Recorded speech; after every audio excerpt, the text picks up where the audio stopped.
thing it's ever done. Last night, song to appease a... So this is the thing. Song to appease a ghost using goddess Desna, whose areas of concerns are dreams, luck, stars and travellers, edicts, aid fellow travellers, explore new places, express yourself through art and song, find what life has to offer. And it came up with the lovely, lovely little... what's it? 1, 2, 3 verses, 2 choruses and a final chorus. Is it actually easy nice. or just write down the lyrics? Oh, it's got written down lyrics. So I could post it in. I could post it in the game I was in last night. Do you know what I did? Sing to you as well. Mm-hmm. That would have been awesome if it actually sang as well in the Goblin. Well, do you know what I did? I did the same thing with ChatGPT. I got them to do lyrics for me, and then I transferred it onto a website called Marika, which then put vocals and music to it. Yeah. Yes, that's what you've got for the intro to Pathfinder. Yeah. All AI. It's fantastic. Really clever. And it's like, that's the one I got the copyright on, bastards. Oh, I've got a question for you about that. My shelter's still on the front page for... You've got the icons on the bottom, but you've got some of the wrong icons on it. Yeah, that's a work in progress.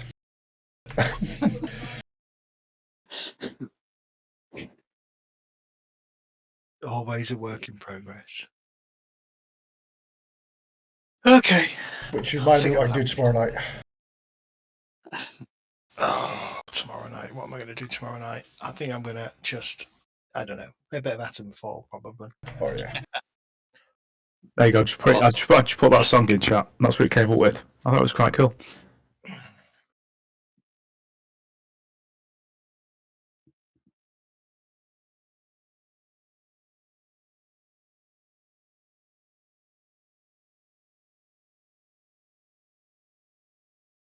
That is good. Yeah, I like that.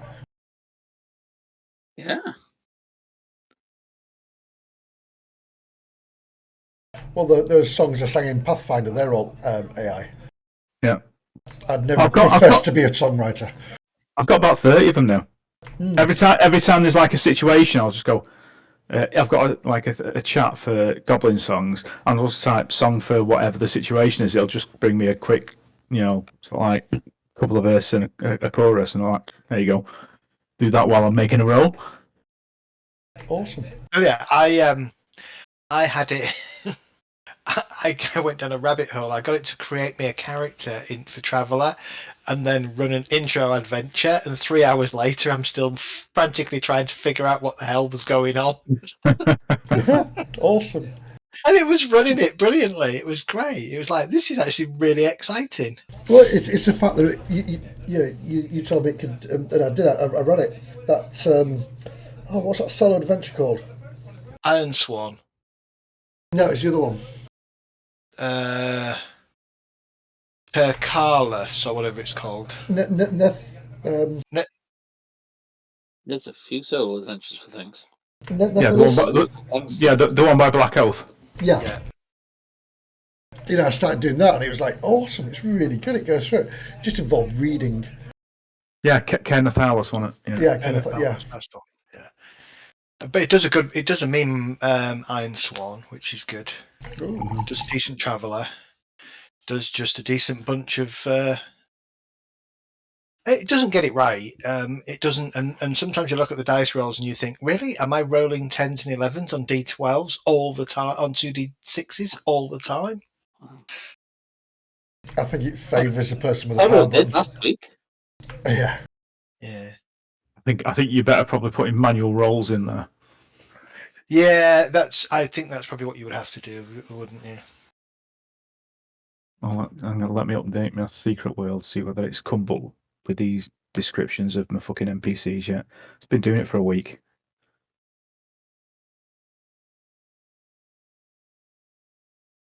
Right.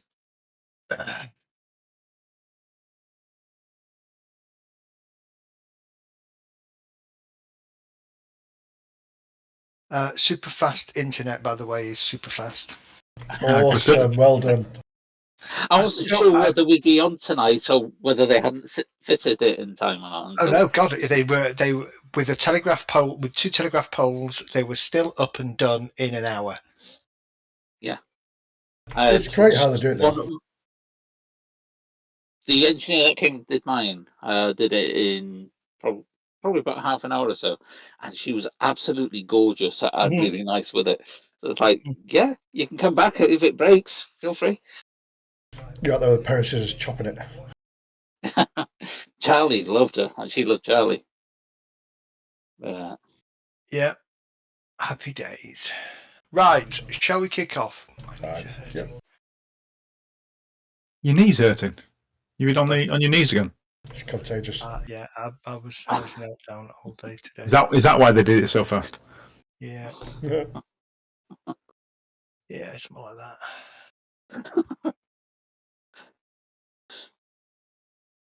All right. The bees give him a cup of tea, I suppose. Last session, yeah, didn't give him a cup of tea, I tell you. So you had gone to Walston to retrieve the High and Dry, a scout ship that belongs to the Imperial Scout Services. However, you discovered that it had been abandoned in the crater of an inactive volcano.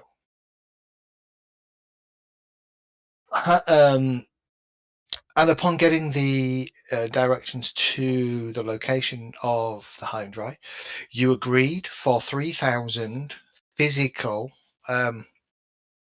Imperial credits. Literally, when you agreed, they gave you a suitcase with 3,000 Imperial credits in it. Not even on a chit, it was literally a briefcase. Did they have a whip round or something? I have no idea how he came about it, but he gave you a briefcase with 3,000 credits in it. Upon arriving, and you arrived in style, completely screwing and missing half of the adventure, by parachuting down from up on high. You arrived, you discovered that the High and Dry was in a seriously bad state. I mean, the guts of this thing had been ripped out and scattered around it. You also discovered that there was likely some kind of pet or animal that was on the loose, but it wasn't on the small island. Excuse me, wasn't on the small island that your ship had been left on. You then spent some time repairing the ship and then set about doing the survey by dropping some charges into a bunch of holes, as well as planting some out on the plane itself, and then triggering the detonations to start the seismic and depth scan of the volcano.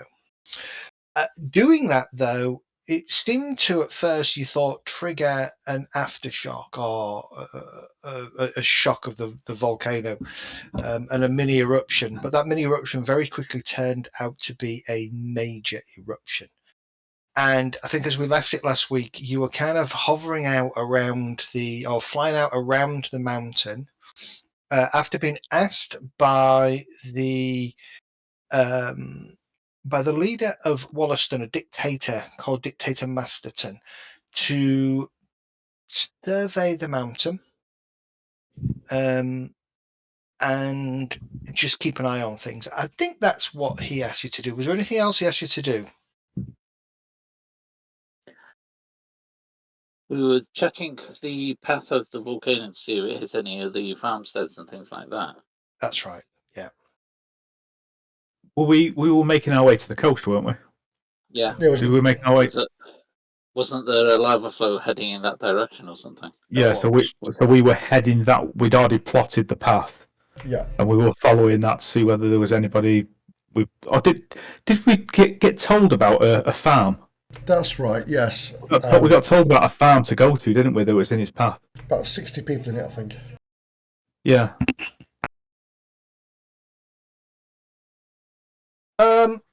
Okay. As you head off in that direction, the comm system bleeps on your ship.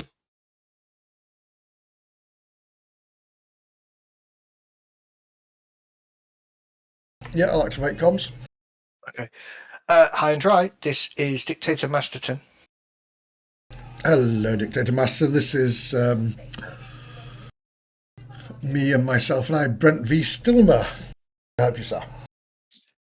Change of plan. I understand that you are heading out to check on the settlement.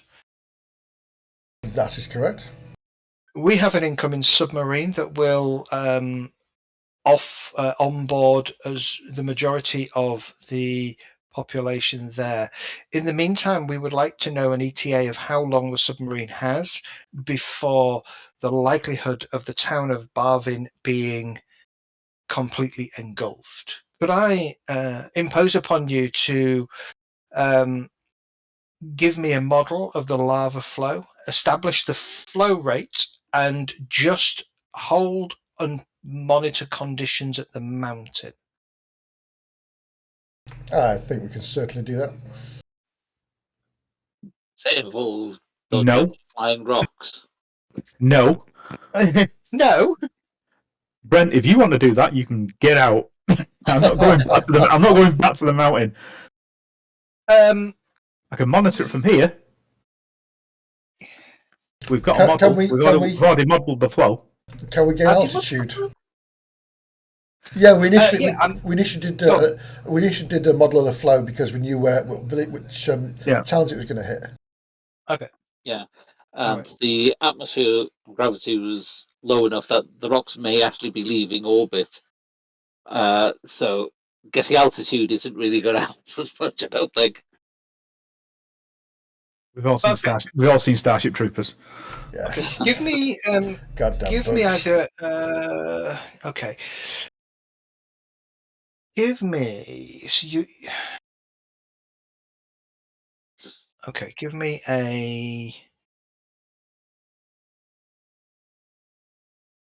me a sensor roll, somebody, please. Whoever's trained in sensors. Right. Oh, marginal success. Beautiful. Okay. Flow estimation gives you approximately 2 hours before Barvin is engulfed.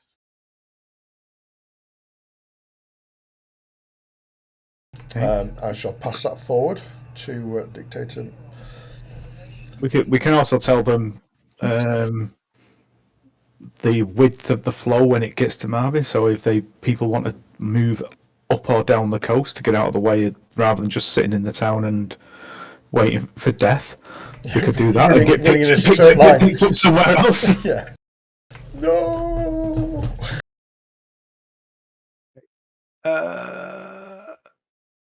You should get this. Okay, so based on your projection, that is what you're seeing. Wide area. The good news, as far as you can tell, to the north where Salbari is, that should be absolutely fine. The flow is literally heading across the plain that you can see there, sort of to the southwest of Mount Salbari. Definitely, though, will encompass a huge amount of the area around Barvin. I would say they should start jumping on train then for people that can. But how's the submarine going to get them? Because they're inshore, not on the coast, are they? They will take vehicles down to the coast.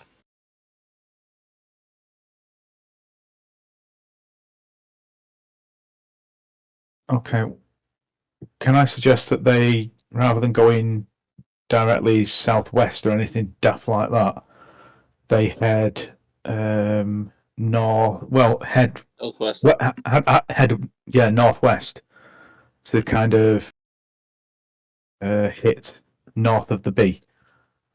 Okay. Yeah, that'll give them the most time. Yeah. To get out of the path. Because they'll be moving as the flow's moving away from it. I mean, bear in mind, this is not a map to scale, so the distances are probably fairly large here. Okay. Okay, so you relay this information over to the dictator, and he kind of acknowledges back, and he sort of says, he comes back after a few moments, and he says, "That's great news. We've relayed instructions to find out what it's called. Hang on. What the hell is that called?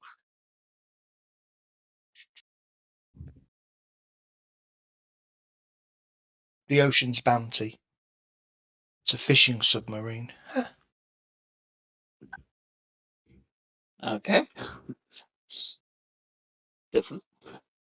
I appreciate this is going to be an incredibly difficult ask, but I'm wondering, Hindrai, whether you would be open to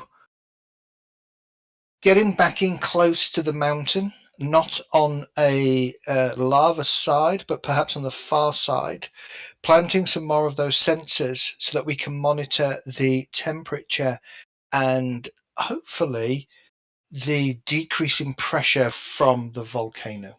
Let me patch you through to my captain. And I'll patch it through to Carver.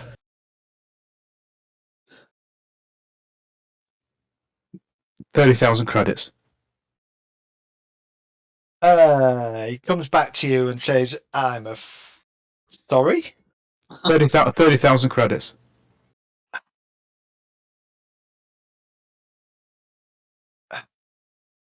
We would need to pay you on credit for that.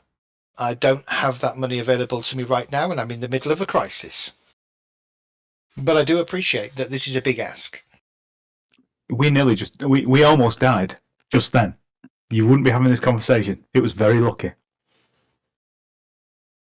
And we've got a ship that's cobbled together and barely flying. With masking tape, with duct tape. Duct tape, yeah. Cable ties. Fluffy dice have been duct taped to the ceiling. The high and dry at the moment is running off. It's low and slow. One and a half engines and aerofoils that are up the wazoo. So and goodwill and prayers. And every second we're out here, we take debris in. And I'm not talking cheese. Give me. Everybody just give me straight up int rolls, please. Or survival. Survival or int, whichever you wish to use. I think survival's probably keyed off int, to be honest. No, it's education, isn't it? We've established that before.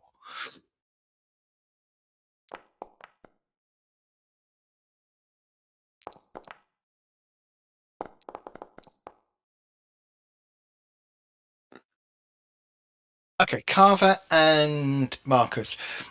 Marcus, are you down in the engine bay, or are you kind of monitoring engines from the bridge? I'm in the engine bay. Okay.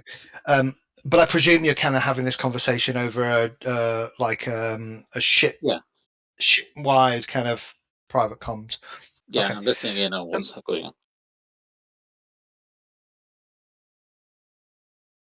You, judging by the wind and the flow and direction that the lava and debris is raining out of the mountain, it's not coming out of the crater as such, although the crater has kind of cracked and there is lava up there.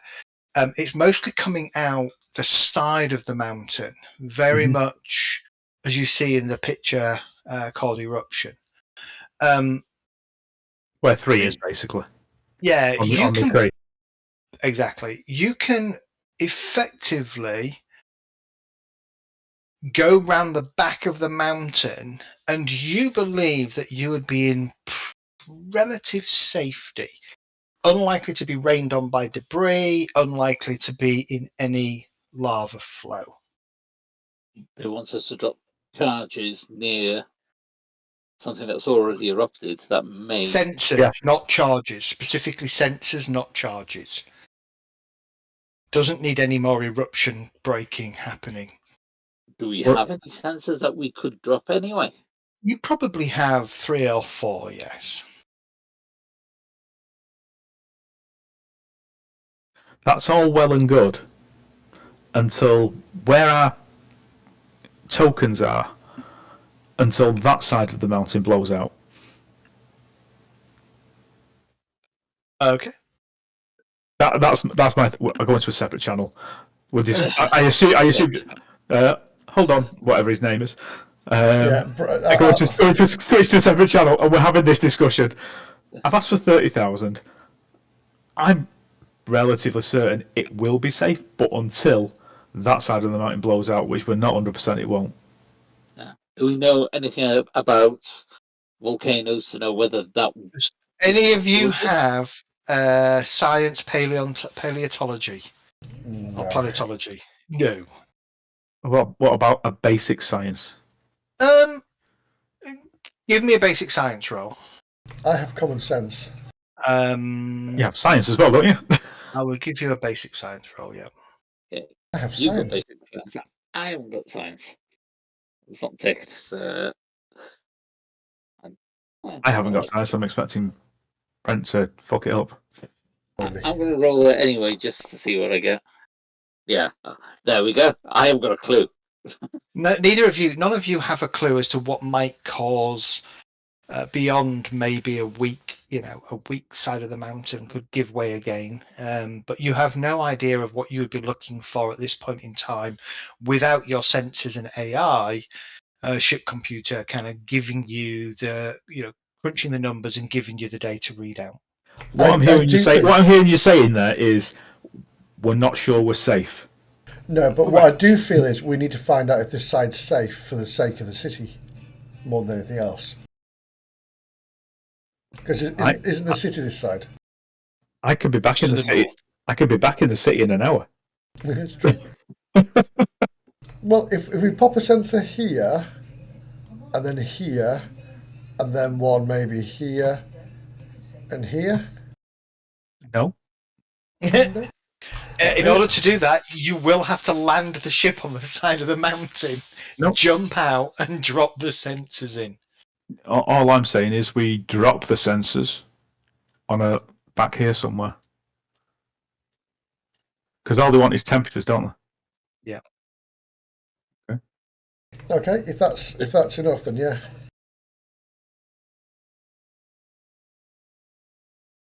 I don't want to be landing this ship again, because landing and taking off are the bits where it'll fall on its ass. Okay, all right. So you spend sort of half an hour or so doing the best you possibly can, without kind of give me a science. Well, who has science? Right. Is Carver the only? Yeah, if you're trained in science, Brent, give me a science roll. Come on, make it better. Make it better. Okay. After about 30 to 45 minutes, you start to get a few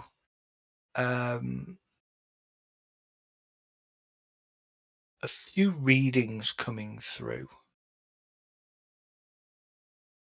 The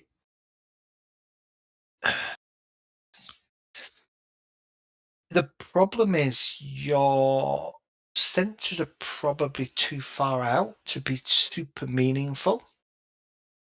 And as you kind of start to analyze the readings, you kind of realize that is the case. The readings that you're getting just don't really make a lot of sense. It does seem that the temperature this side of the mountain is very low, and that there is no detection of underground lava flows sort of out to about 300 or 400 meters from the base of the mountain.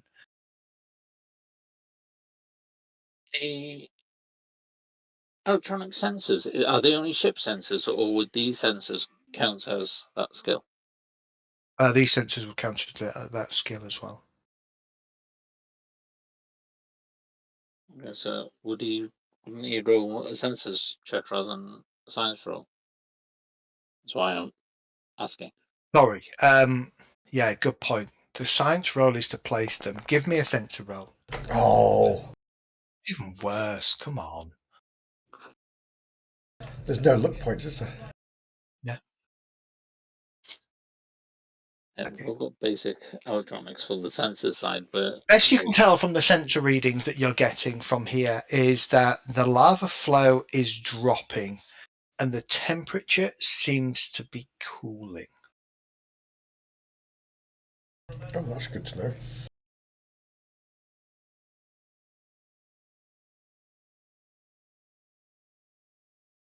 Visually, is that painting the same sort of picture? You can still see the smoke coming out from the other side of the mountain, sort of a kilometre or so away from you. That doesn't seem to be lessening in any way, No, shape, but or form. it's away from this side though, isn't it? So it's found its Yeah. weak points, it's all pouring out.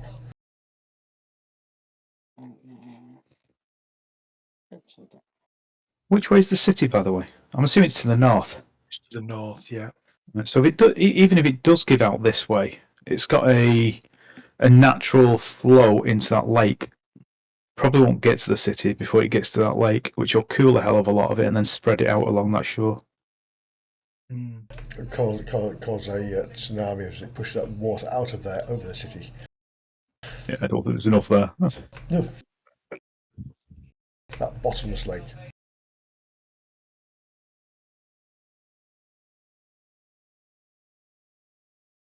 Sorry, what did I miss? There's been some kids fucking about Oh, okay. the other day, and they were fucking cracking me door really fucking hard.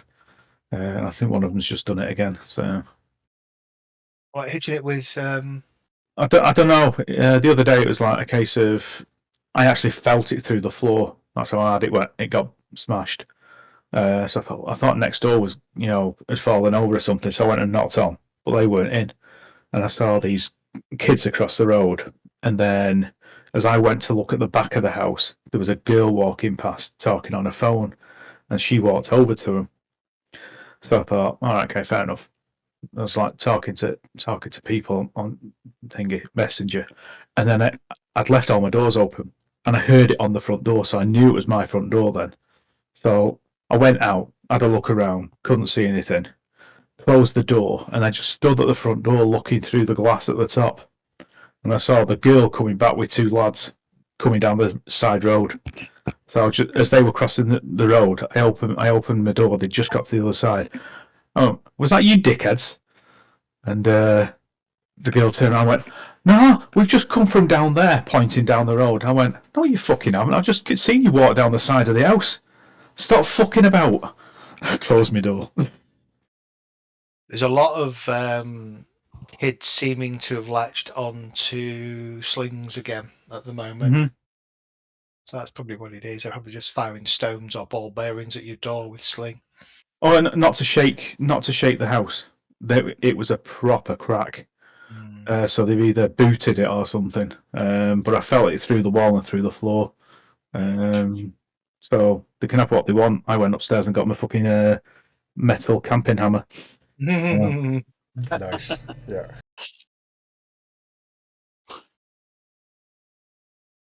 Anyway, sorry, what did I miss? Did you make rolls or fail rolls? Or? Yeah, fuck rolls up. Lots of red there, look, if you notice. I've got these Oh electronic yeah. binoculars that have got thermal on it. Yep. Will they actually register the temperature or just see heat? They won't register the temperature for you, they'll just see Okay. heat. And Yeah, and that's they fine. probably wouldn't penetrate enough of the mountainside to register what's inside. No, I'm just wondering around where we place the sensors. If I look through them, could I actually see heat coming off it? Because you're saying that it's cool. The sensors are not detecting the heat or anything, so I was just wondering if that would actually help. But if it won't detect heat, then no. I'm going to ask the AI what it thinks of the data.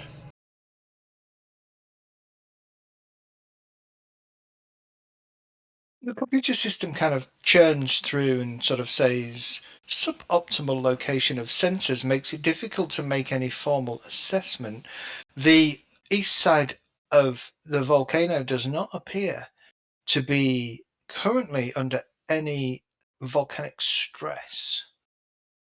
Though the situation could change at any time, I would recommend recovering the sensors and placing them closer to the side of the mountain for a more accurate reading. Do you know what? I'm getting to the point where I'm tempted to just lower me down on a chuffing rope and I'll pick up the sensors and move me somewhere else. I was thinking, would that actually be feasible? Reading Is it build really? up in Volcano. Where? Which side? West side. West side, central crater. I'm going to bank east and head away. Okay. Just as you As soon bank as that starts. just as you bank east and sort of head away, you feel, well, you wouldn't feel it because you're up in the air, but you kind of even through all the dampening and the shielding of the ship, you seem to hear this roar, and kind of putting your external cameras on the mountain kind of recede. You watch as pretty much this entire section of the mountain vanishes as a huge, superheated, hot ash and gas cloud is hurled up into the atmosphere.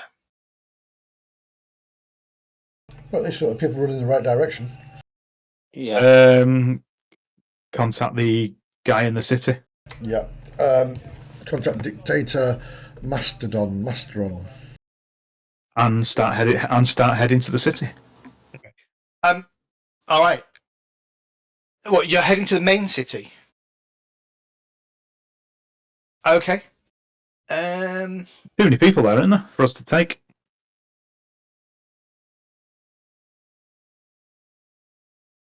I'm still waiting for him to say that we see something fly out of this lava. Exactly, there be dragons. Big dragon. Yeah. Big huge dragon. Earth elemental. Gaia herself has come to claim the city. Christ. This is my planet now. The Yellowstone Earth Elemental's just woken up. Yeah. Yeah. Anybody that's watching, guess which books that's from?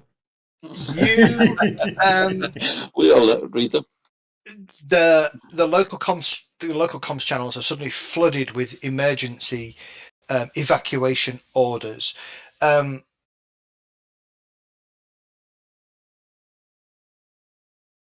There is and the evacuation kind of goes like this. As far as the dictator's concerned, as far as their models are telling them, Salbari is still, other than being dumped on by ash, is still safe from any kind of lava or main volcanic eruption. The ash cloud is the problem there. Bravin is definitely doomed. And you get the sense that there is a locomotive that is going hell-bent for leather to Bravim, or Barvim, and the local population are being commanded to either make themselves available at the station or to head westwards to the coast to pick up Ocean's Bounty. Mm-hmm. Is there a major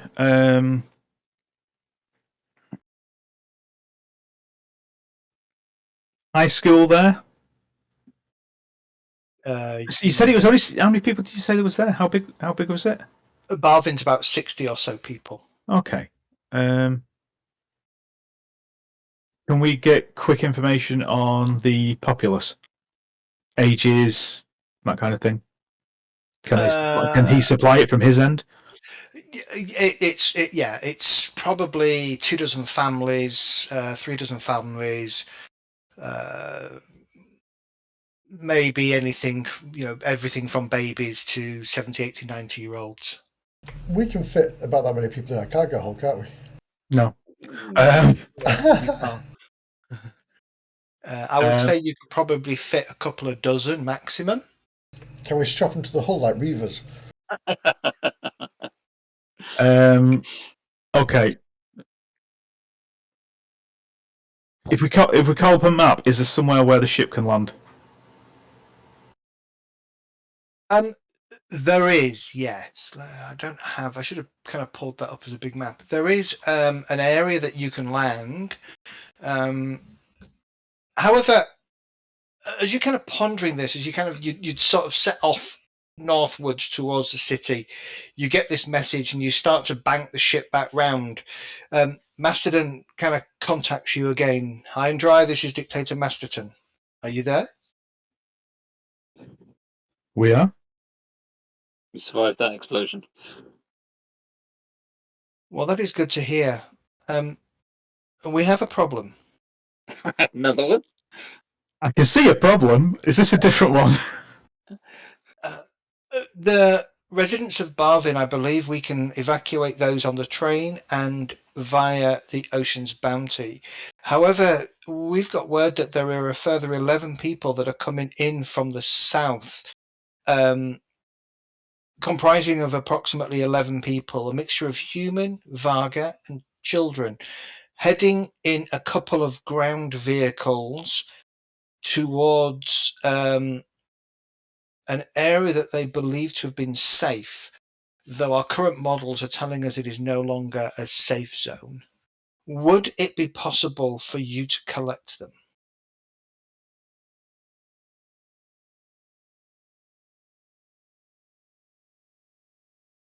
I think we should. Have we got time? How close are they to the Where were they heading to? overflow? To an area of high ground just to the north of Barvin. Probably 3 or 4 clicks to the north. Okay, can you send me the coordinates so we can check possible landing sites? Yep, he sends you some coordinates. Okay, if we can call up some form of map, Yeah. see whether there's anything suitable. Okay. The ground around the area is slightly raised. The highest point there is probably suitable. Otherwise, you're looking for a canyon or a valley nearby, which there are a few around, yes.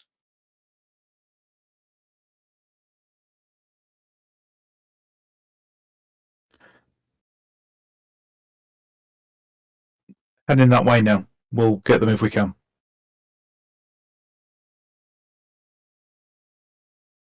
We'll discuss the credit later. Understood. I'll plot a course away from what debris we've got. Okay. You are kind of flying towards the ash cloud, kind of coming round the ash cloud and bringing yourself into the path of both the flow and the ash cloud and the raining debris. It is putting you somewhat at risk. I'll head, because we're pretty quick, I'll give it as wide a berth as I possibly can, even if I have to go coastwise, because I'm assuming they were over that way towards. Yeah, I need to get a. Hang on, let me do something different. Yeah, good idea. Head to the cache and cut back up north.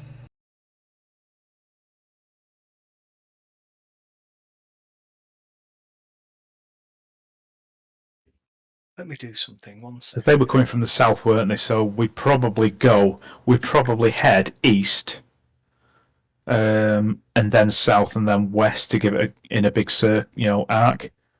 Yeah. And then follow their route.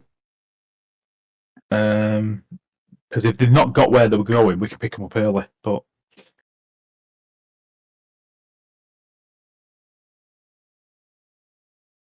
How's the fuel scoop work? Where we pick up water, can we actually pick them up? Swoop down and And we start loading the harpoons, we'll get them up faster.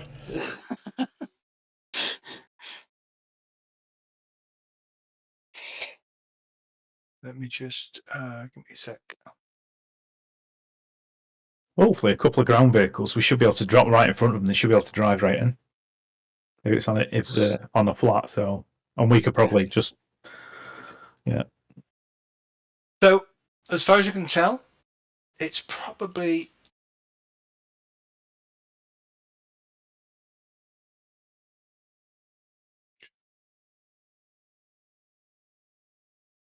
Oh, crikey, that's quite. It's a really big. That's why. Hang on.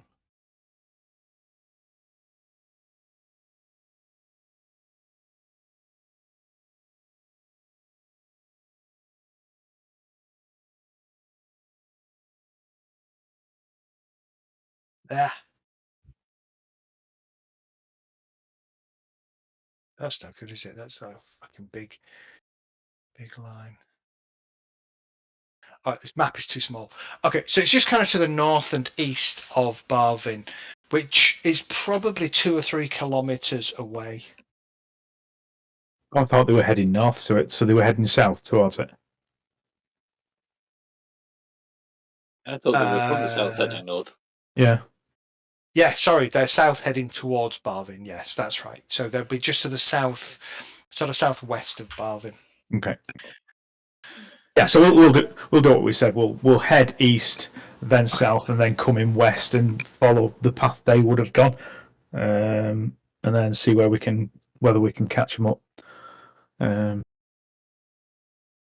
got no doubt that they will have just seen that mountain explode. It won't have They been, have. and they may well have just gone, oh dear, let's not go where we were going to go. Yeah, I was going to say we don't want to go that way anymore. Let's turn around and go back. Yeah, Right. let's go back to our home when it was safe out of the lava flow. The sensors and the radar, etc. There's something traveling at an incredible speed, heading southwards into the danger zone. Train? It is not the train. You are tracking the train. This is traveling about 1.5 times the speed of the train. Superman. I'm going to check my sensors to see what it is. Is it another ship? Homing in, it seems to be a transponder of something calling itself Wolston 1.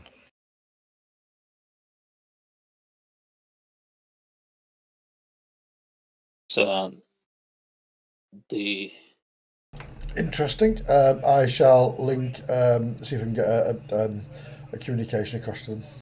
I'm guessing that's the president's ship. well, that's what I was thinking, but we haven't been told there is one. There's a mayor.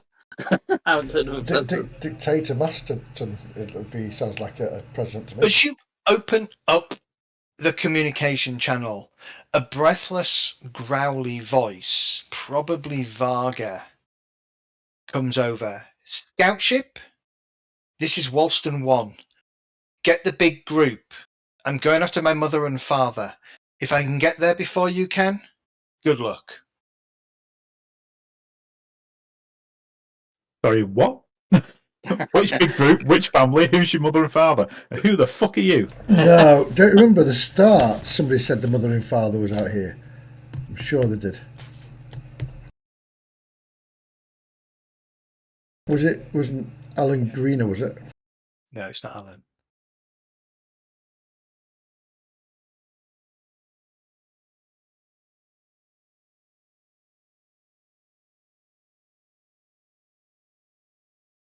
The big group you assume is the group of 11.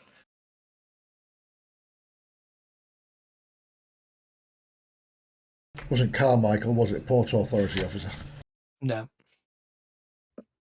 No, I don't think you've come across this. You've not come across this individual. Yeah. I can't find any notes, but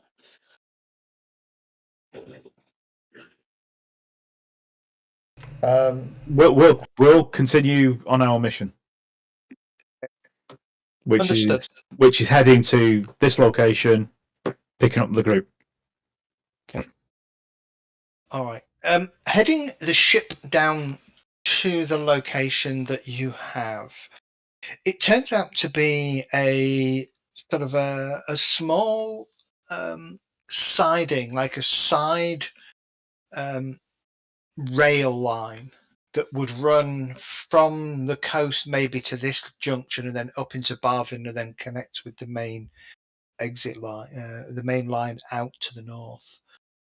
You have what appears to be 2 or 3 small pitiful-looking kind of dwelling, sort of on the periphery. A large concreted area, and a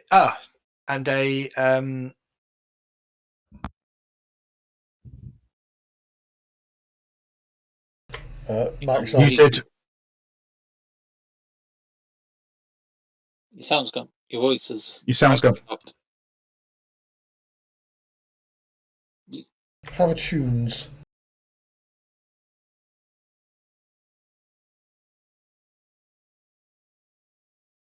Can't hear you.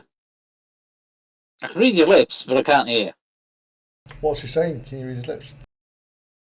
No sound. Just went, fuck you guys, and then logged out. Screw you guys, I'm going home.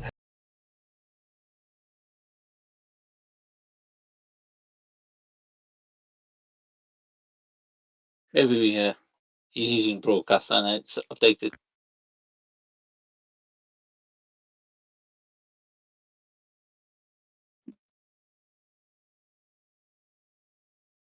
Strange. I reckon with I his can hear you now. I see you. We can hear you, but we can't see you. Yeah, turn my camera off. 1 second. I can hear you, Kirk. That was the most bizarre thing. You've just disappeared out of one ear, and I could barely hear you in the other ear. So I wonder if I'd pulled on my cable enough to just partly disconnect it from the DAC. Possibly because we couldn't hear you at all. Pulling on his cable vigorously. Exactly. Yeah, a vigorous pulling. So yeah, so you kind of, as you kind of swing round, you can see in the distance this kind of rolling cloud of ash heading towards you. You're already being pelted by small bits of rock that's kind of coming out, some of which appear to be superheated. But where you are is probably, I don't know, maybe 3 or 4 clicks north of the coastline. And there is a creek that kind of runs up. A number of small ships and vessels are all kind of docked here. The 3 vehicles, the 2 ground vehicles, sort of 4x4 kind of affairs, are kind of parked up on a concrete shoulder just near to where the railhead ends. This kind of looks very much like sort of a cargo fish kind of loading place where they would load fish off the boats onto the train wagons and send them up to Barvin. And you have what appears to be in the distance a train heading off northwards, and you can see a number of people kind of running after it. Obviously just missed it. As you kind of come in, you can see sort of in the far distance the glint off the sea, and what appears to be, well, what would have been as you kind of swing round, you would see the submarine and a number of fishing boats kind of plying backwards and forwards from the edge, from the coast itself, down into to the fishing boat.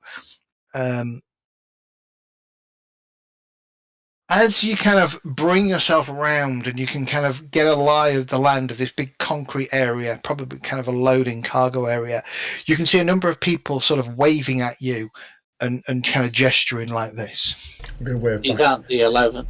These are in the town, are they? No. These 11 are the 11 that you're after. Ah, right, okay. If you read the scenario, it's a little bit all over the place, and it contradicts itself in a number of places. And this seems to be one of those places because it suggests an area that's raised to the north of the town, and then it describes something that is clearly not to the north of the town. Anyway, we've got that. Name and shame. Who's the fucking author? Who's a proofreader? Yeah. Proofreaders have become shit lately. The number of books I read with.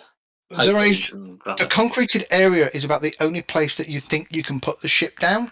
It is not going to be an easy landing. Of course not. I'll need a piloting roll as you bring the ship down. It's not going to be easy. Fuck it, let's go. I'm going to walk up to the captain's chair and go, good luck, we're all relying on you. You've got +1 in your piloting, haven't you? Yeah. Yeah, because that's You've what we were got- talking about, the Explorer package. Because that gives you a +3, doesn't it? Hang on, no pilots. Flat. Flat 0. That Then could Oh, no. no, hang on. No, there's Yeah. a thingy, isn't there? Spacecraft. There you go. Yeah. right.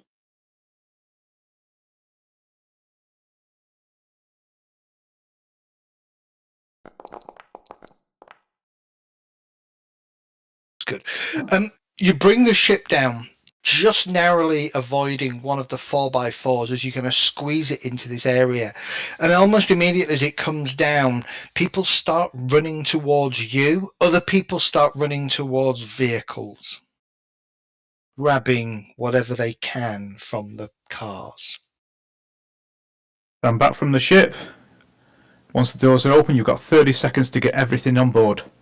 And then I'm taking off. Awesome. I'm going to run outside, take a quick photo of his parking and post it on Okay, Facebook. the nearest one to, if you look at the ship's map,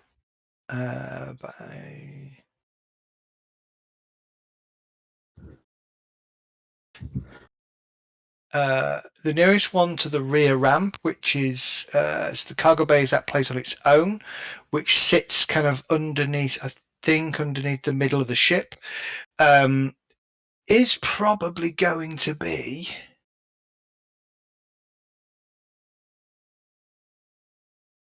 I'm pointing. Is probably going to be our engineer, Marcus.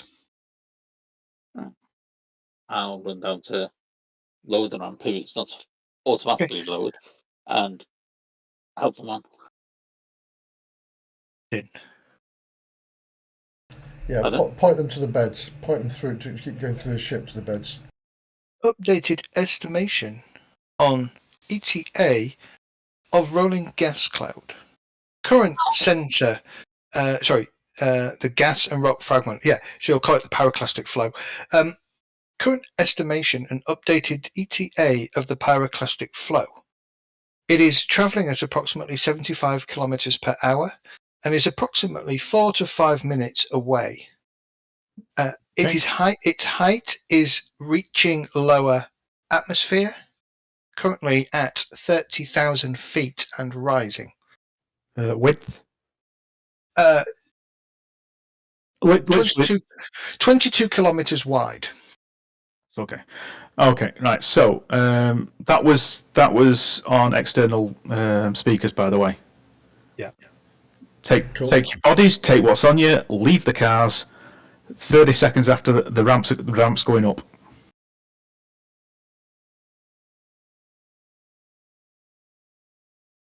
Bangs on the hull start to increase as more rocks of a slightly larger size start to crash down around you.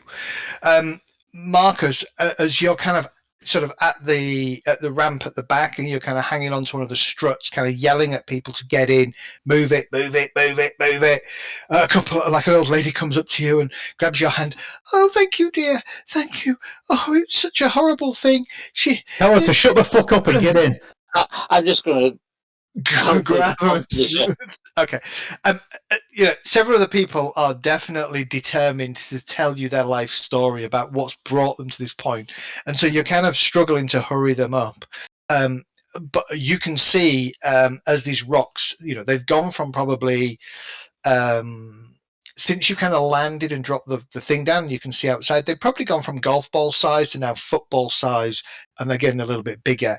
And you watch as one hits one of the nearby trucks and dents the roof quite significantly.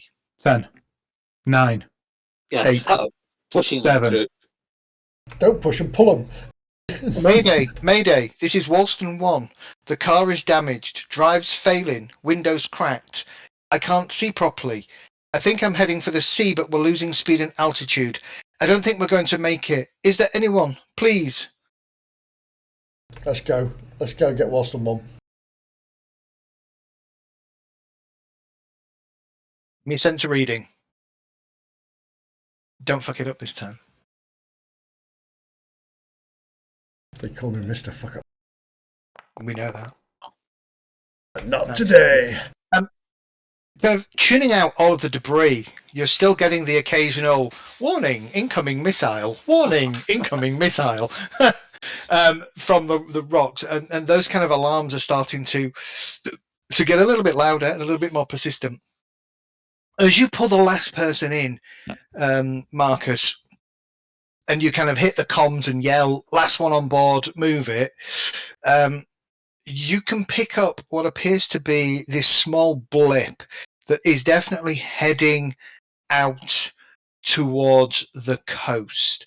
Appears to be 1 or 2 minutes ahead of the pyroclastic cloud. It is currently outpacing it, but you are noting that it is getting slower and lower, and it's unlikely to reach the sea. Does your pilot of Wilson One, does your ship have atmosphere? We are a ground car. We're a grav Oh. car. We are a grav Oh. car inside atmosphere only. I thought it was like a ship. No, no. Yeah, so I did thought I. so. It's a very fast-moving grav car.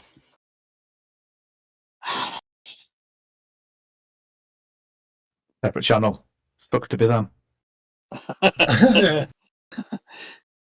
Can we not do your previous idea of opening up the ramp and getting to drive straight in the back? That's what I was just thinking. Would No. that even work? Not at that speed.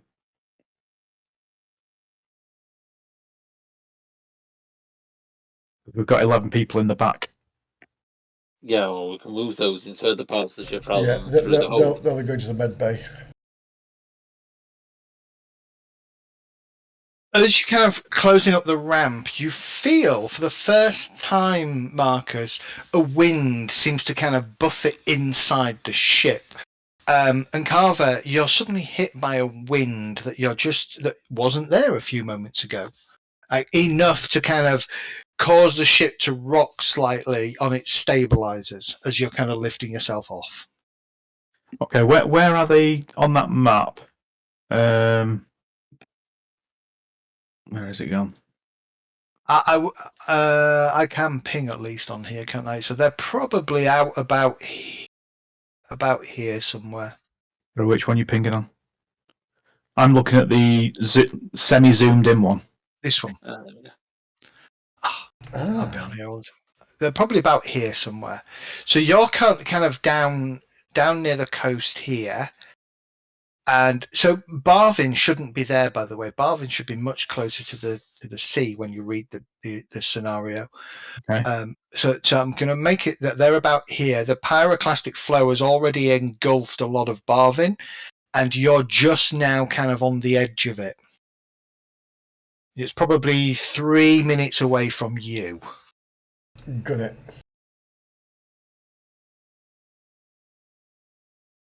Right above the what?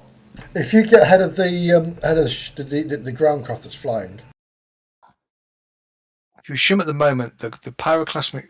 Oh God, that's a big. I didn't mean to do that. Hang on. Hang on, it might be easy doing drawing. Yeah, have you got drawing tools? So you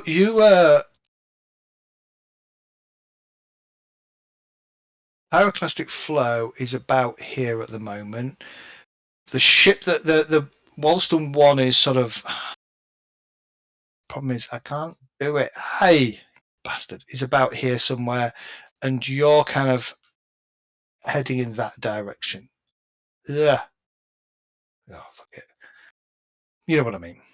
Okay, so we have to. This map is too small for me to be able to draw on it properly. So I wonder if I can change the size. Hang on. So we basically have to head northwest, get ahead of them, and try and pick them up at the A on the coast. Yes. Essentially. You can do it. While they're still travelling, I assume, because there's not going to be enough time for them to land or. All you need to do is go under it and put it on top on the roof. We'll carry them. Yeah. What's the one? How many people on board? 3. I'll send mother and father. That didn't work, did it? No, that didn't work. What I didn't take piloting.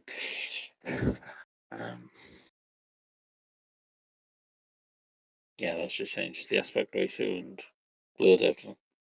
Have we got any cargo? Webbing type thing. Cargo webbing. I would have thought we would have because Yeah, med there's bays- cargo yeah. webbing in the ship. Yeah. Would the easiest way be to match speed with them and Let them back into us. them to get into, forget the vehicle, him put it on autopilot and them to get into the cargo webbing and us just to take off with them in the cargo webbing and then slowly hoist it as we're moving. Depends how old his parents are. I don't care, he can knock them out and chuck them in. Works a bit better, doesn't it? There we go. So, pyroclastic flow's about there. You're coming in that direction. And They're about there, aren't they? they're about, yeah. The drawing tools on this is shit. It's not very. There you go. They're about there. That'll do. Okay, there we go. So, I'm assuming, grab vehicles, do they need ground or can they also go over water? They could go over water, yes. Okay. We'll do that then. Constantly moving away, so they're not going up and down. What was that? Was it Wisdom 1, did you say? Walston 1. Walston 1, yeah. Walston 1, mobility of your passengers. Passengers' mobility is okay given the circumstances. Okay, we have no time to stop due to the imminent death behind us both. We've got 11 souls on board, and it's your parents, but you know, numbers, it's not a good trade-off, so we can't really stop. This is now a triage situation. Yeah. Current plan is to lower some. You continue to head out to the sea, out to the coast. We'll get ahead of you. Would you be able to put it on autopilot and climb into cargo webbing to be hoisted?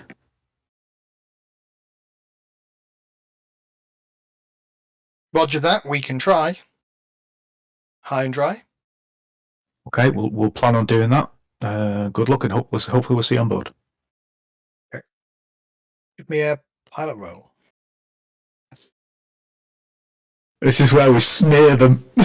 Sorry, lad. Yeah, we got the heads.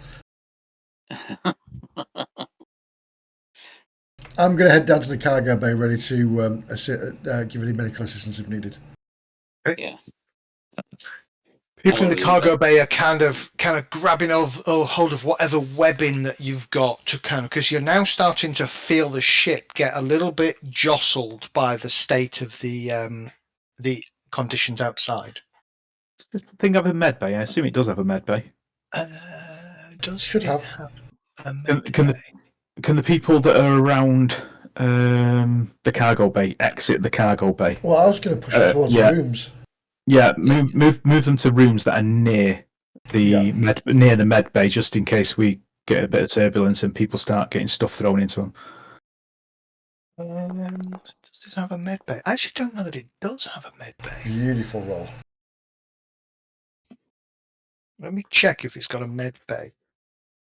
If it doesn't, one of the bedrooms that we're not using is going to become. It does not have a med bay. It has a workshop, docking space. Yeah, doesn't have a med bay. Not the workshop, because people will get killed by flying saws. Flying debris. Yeah. One of the bedrooms in that case, then get them into there, and one that's not been used by us. Does it have did you say it doesn't have a kitchen? It doesn't have a. So looking at it, it kind of has. You've got bridge, workshop, cargo bay. 1, 2, 3, 4 galleys.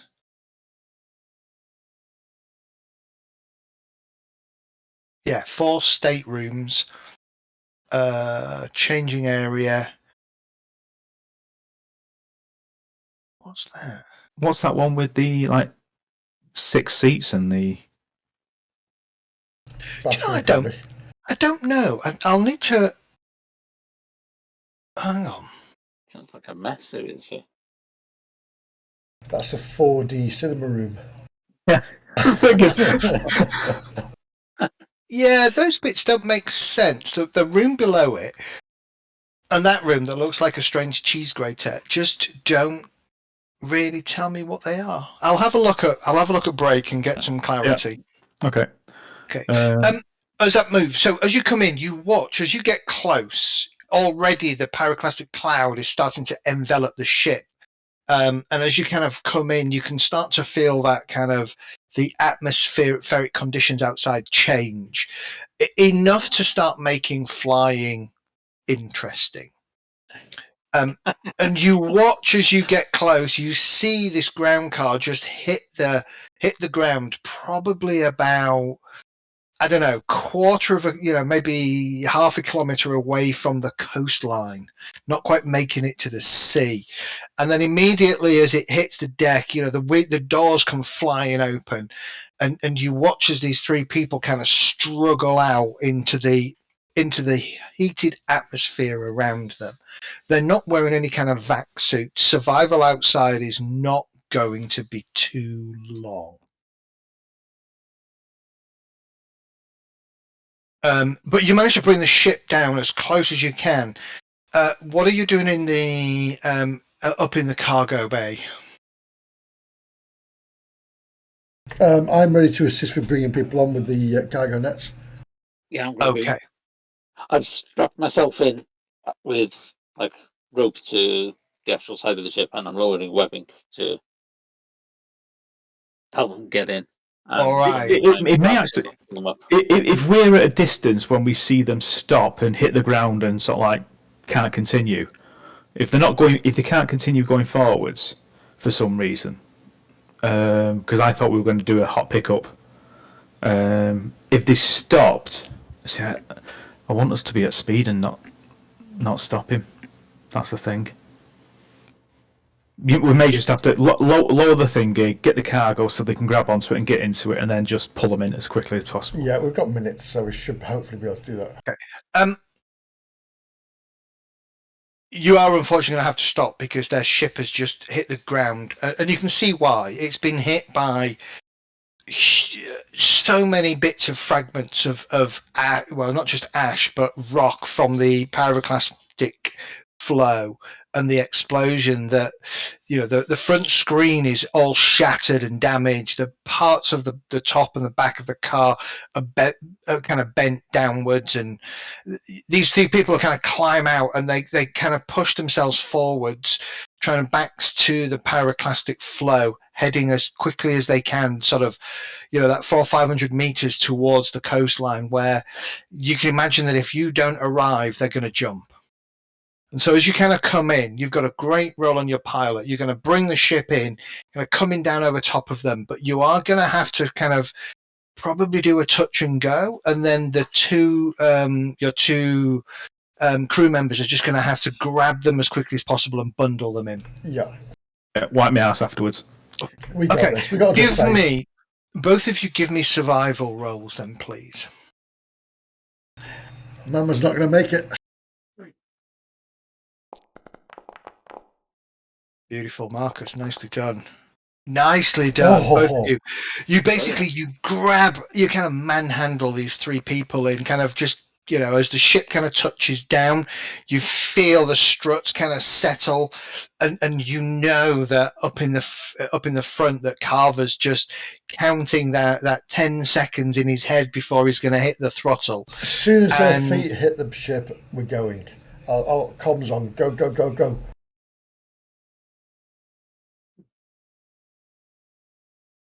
And literally, as you're kind of grabbing them in, you are surrounded. You are starting to be hit by bigger and bigger rocks, and that rolling black cloud just envelops the ship. Carver, punch it. Get the door up, Marcus. Yeah. First thing I'm doing as soon as they're in. Head west as quickly as possible, and then start banking north once Okay. we're out. Give me a pilot roll.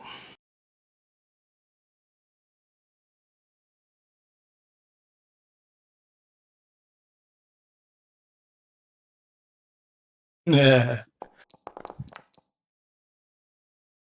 Okay. As soon as like Marcus or Brent yell go go go, even before the ramp is up. Already though, coming into the ship is royals of superheated pyroclastic matter just kind of coming in. You feel that wave of superheated energy just hit the back of the ship.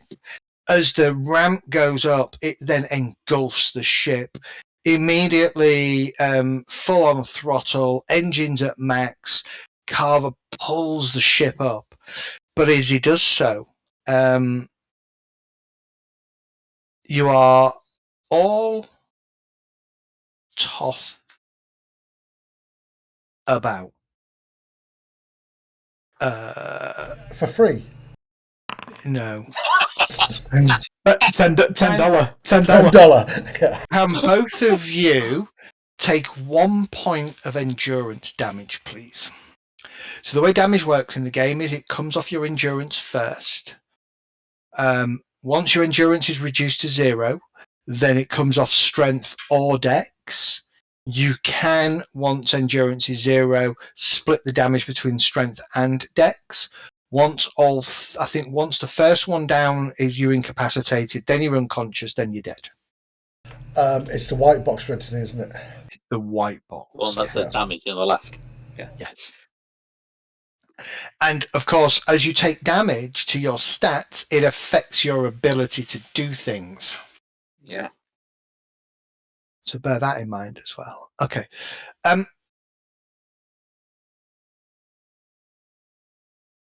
As you pull up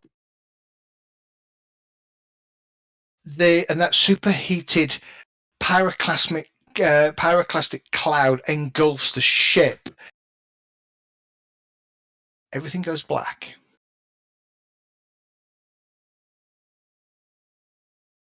Because of the ash cloud? And no. Oh. Power is out. And basically what you have now is an unpowered, high and dry, performing a ballistic curve.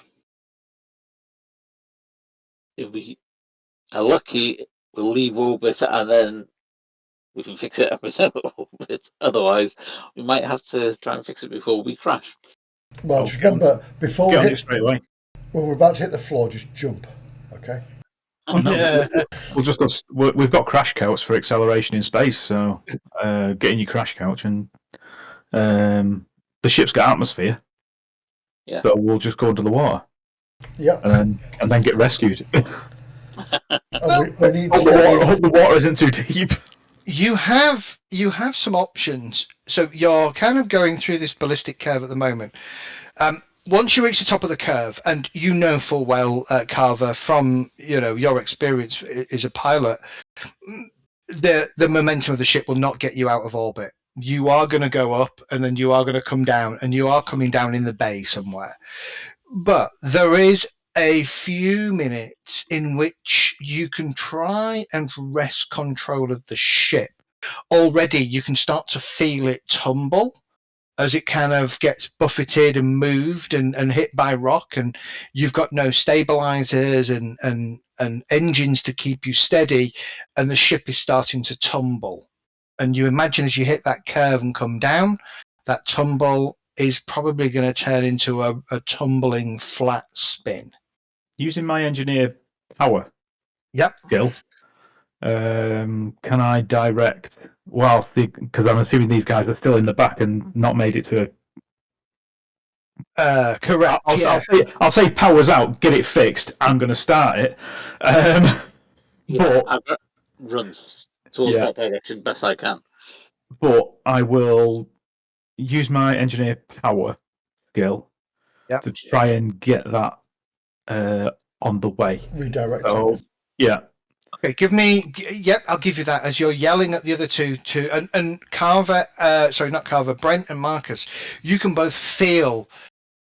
The ship kind of goes silent. You lose that vibration of the engines and stuff. That's and the artificial gravity. Although you're still in a gravitic environment, so that wouldn't matter. But you know that the power is out.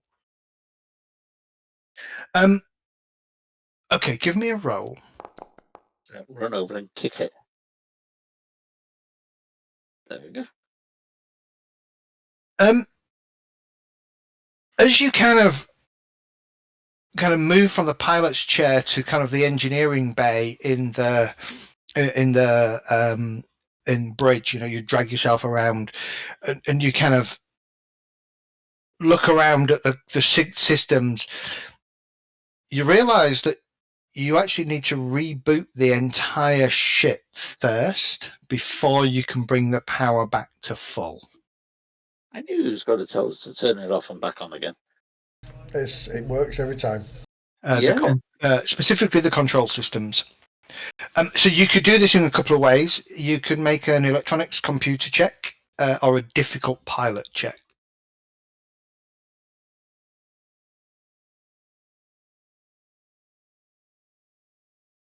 Who's got electronics computer? I've got electronics, but only sensor. So you can still make a check, but you just don't have any bonuses. Yeah. You're going to have to fight your way. I didn't do it. You're going to have to fight your way to the bridge to do it, though. Okay. Right. Okay. Brent, you kind of pull yourself through to the bridge. At this point, you're almost at the top of that arc.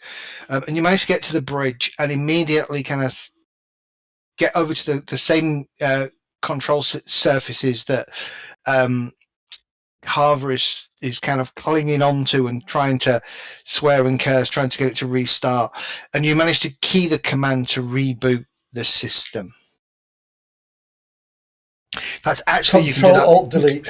You can do this from engineering, which is closer to where you are. So you can pull yourself up one of the tubes and get yourself into engineering. You okay? Okay, now you can do.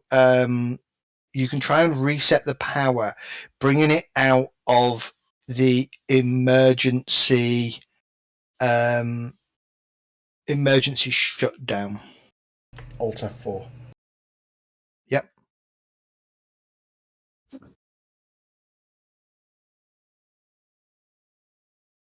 So I can take another engineering power roll if anybody wants to do that.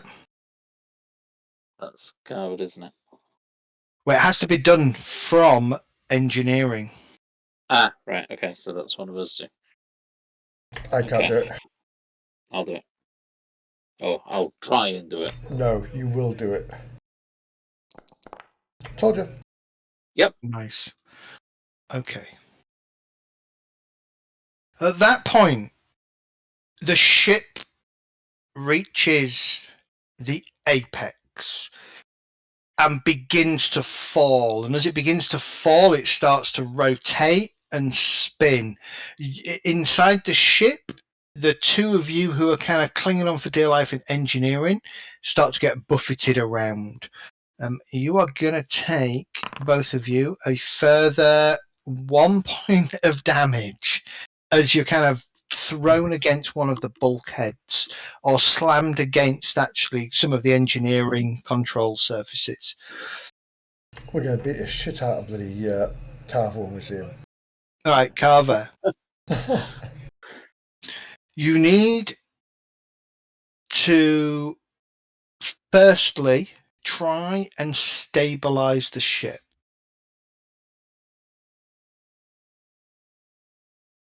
Okay, what's that? It is a pilot roll. You are in your crash frame, I would have thought, so it's just a straight up pilot roll, please. Okay, I need to wish that I'd actually managed to get my roll for Whee! teleportation. Okay. Yeah, I really wish I'd got the teleportation psionic now. All right.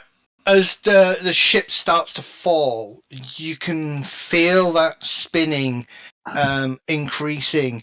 Your first attempt to wrestle the ship, you kind of jostled against the side of your crash couch, kind of putting you completely off balance and off kilter with what you're attempting to do. The ship continues to kind of arc in a very ungraceful way towards the bay. Make a second pilot check, please. Flying a brick here, guys. You are flying a brick. Or is a brick flying it? The power just getting out of the spin, isn't it? Sitting at the dock of the bay. Wait. Okay. The ship kind of almost stabilizes itself on the way down as it kind of comes down nose first. The kind of it sort of stops tumbling on its long axis, but now starts to go into just a pure flat spin down towards the bay. Okay. Third pilot check, please. Comms on. You can do it, Carver. Pull us out of this shit. Get fucked. You can do it. Smoke me a kipper.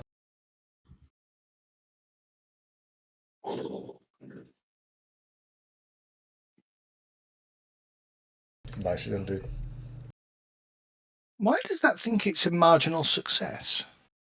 Because it was 8. It's got a +3, yeah. Where's the +3 from? Handling skill. There's 1 from spacecraft. Should have been a spacecraft roll. So Two the pilot rolls a margin at failure, and then the spacecraft roll below it is a. Got it. Yeah, Yeah. I'm looking now. Yeah, It always rolls both. yeah. I hadn't spotted that for some reason. Gotcha. Okay. Two things happen as the ship, as the warning sirens, the proximity collision ground sirens go off. You manage to finally wrestle control of the ship, pulling it out of that kind of flat spin, as at the same time as the computer hits the auto stabilization systems, overriding all possible commands, and tries to stop the ship. You get a whole cacophony of overloaded alarms, wisps of smoke that kind of come out from the control surfaces inside the bridge. Nice of you to log on for a shift, computer. Give me one more pilot check. No penalties, straight up.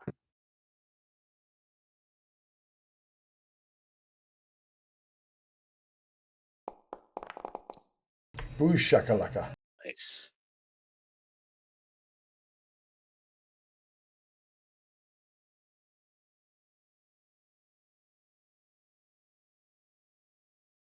Makes for great cinema, but no, I'd rather a boring film. Yeah. Wait. At the very last second, you pull on the stick and you kind of just bring yourself out of a very steep dive into a shallow dive, and then you hit the water and the ship goes straight down, kind of flattens out, bounces a little bit on the seabed, and sort of bounces along the seabed, and then you kind of wrest control and you pull the ship. And if you kind of cinematically from the outside, your ship will come out of the water, streaming water, which is immediately vaporizing into steam in the superheated atmosphere. And you climb upwards. Some poor little dolphin off to one side goes, "Whoa, thank fuck you missed me," and then that superheated Yeah. behind me comes over. He goes, And you manage to kind of get yourself clear as behind you this kind of pyroclastic flow kind of reaches the sea. Lots of steam comes up and kind of runs out sort of 2, 3, 4 kilometers off the shoreline before it starts to certainly the lava, etc., kind of dissipates a little bit, and all that you've got left is this huge kind of behind you, this huge ash cloud that is rising up and sort of 30, 40, 50,000 feet into the air.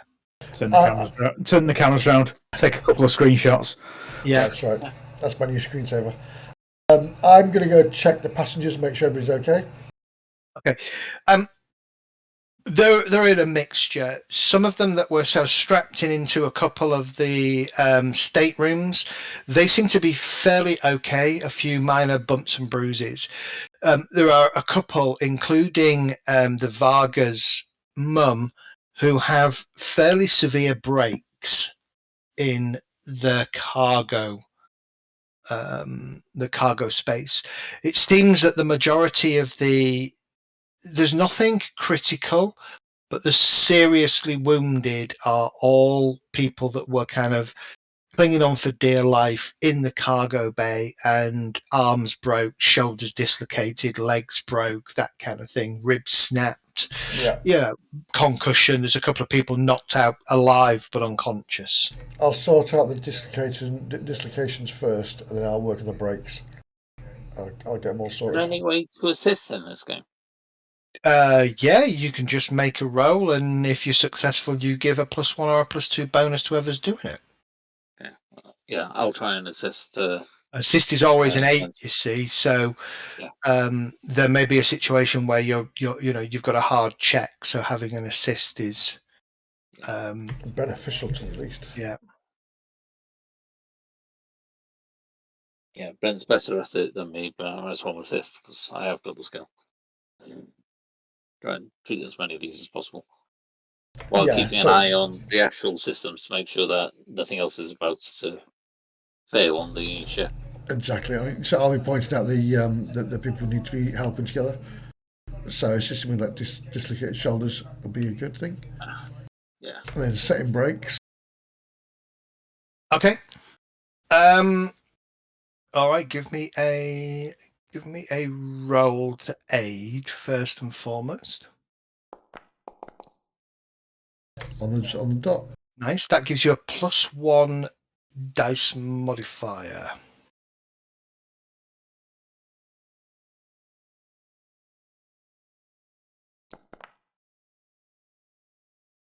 Awesomeness. Okay. You can go around and spend some time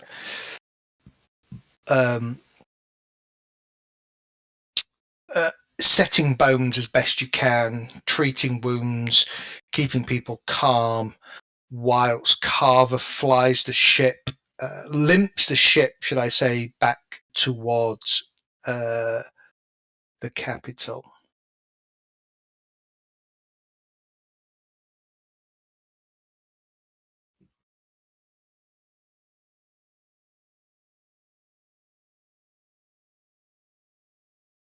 Who was the driver of the car?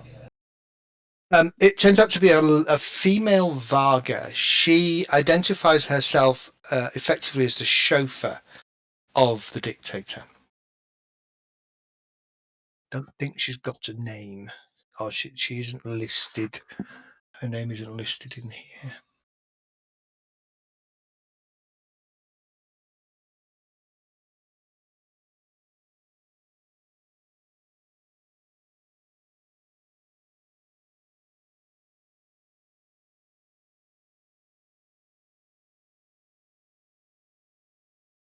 I think we head back home now, Carver. Already going. Okay. I presume you're going to go back to the capital?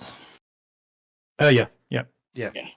So land back at back on Settlement Island at the capital. Okay. Recreate all the weapons and the armor. Yeah. Okay. It doesn't take you long. I mean, it's 20 kilometers to Silbari, and then it's a couple of hours by train, probably traveling at 150, 200 kilometers. So you're probably looking about 400 kilometers sort of northeastwards to the capital. And so, even at a leisurely speed, you're probably there in 30 minutes,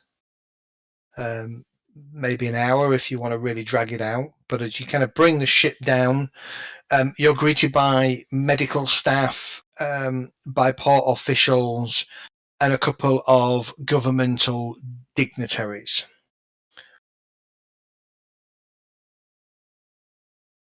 Help people offload. Make sure they're not taking anything of ours. Yeah. Okay, let's take a quick 10-minute break, and we'll come back and we'll give you the aftermath Cool. report. Back in a minute. No worries.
How do I call up the ship plan on there? Is there an area that you can actually see the? Yeah, go to Please. journal. I've got generic rules and traveller map.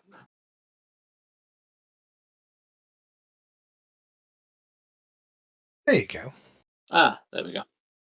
Did I not share Right. that with you? For some reason, I hadn't shared it with you. I think you shared the picture, so Yeah. I just minimised mine and put it to the top. Yeah. So, yeah. So if you look at, Pardon? How do you minimise it? Double click the grey bar at the top, and it puts it into a little box. yeah, it does. Oh, didn't you? Do you know what? I've just discovered something new. I do that all the time. Yeah. I'm constantly closing and reopening things like my character sheets and things because you can't pop out.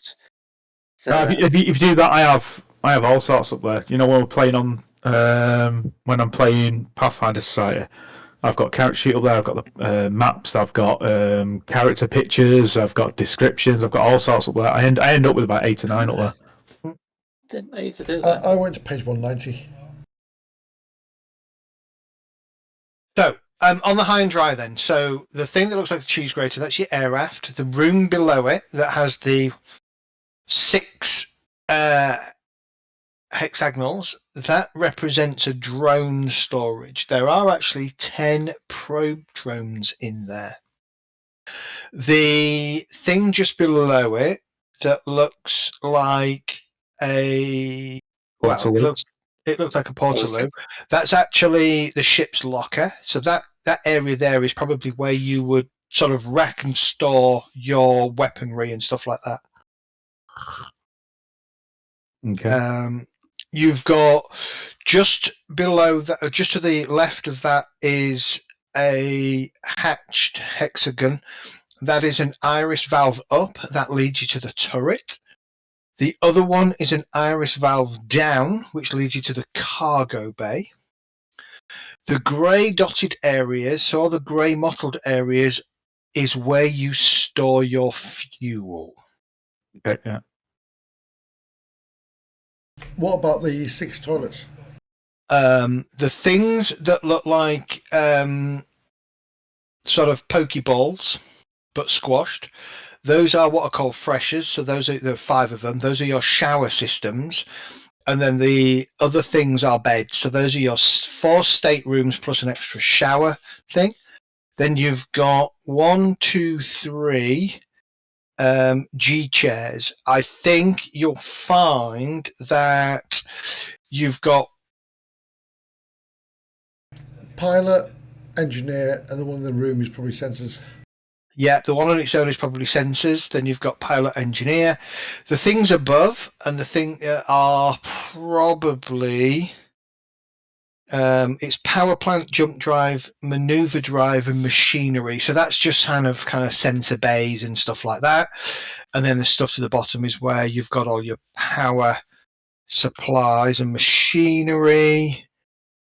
Supplies, motherfucker. That room opposite the cheese grater is storage, I assume. The one that's got nothing in it. That big room that's got nothing in it is where your workshop is. So that is fully kitted out for the workshop. You've got, so in the corridor between what is effectively the bridge and the staterooms, you have a double airlock that lets you outside. Okay. Nice. What else? What are the stairs or the weird seat things on the above the both sides of the fuel thingies, air intake thing? Yeah, I'm looking at that. That's probably that. I bet is your. So the ship has fuel scoops. Ah, yes, of course. Makes sense. Yeah, the ship has fuel scoops, so that will be your ship's fuel scoops. Because they're directly linked to your fuel container system either side. So yeah. So that's it. So just see if it's any different in the High Guard book, or whether they've just given you a stock scout ship.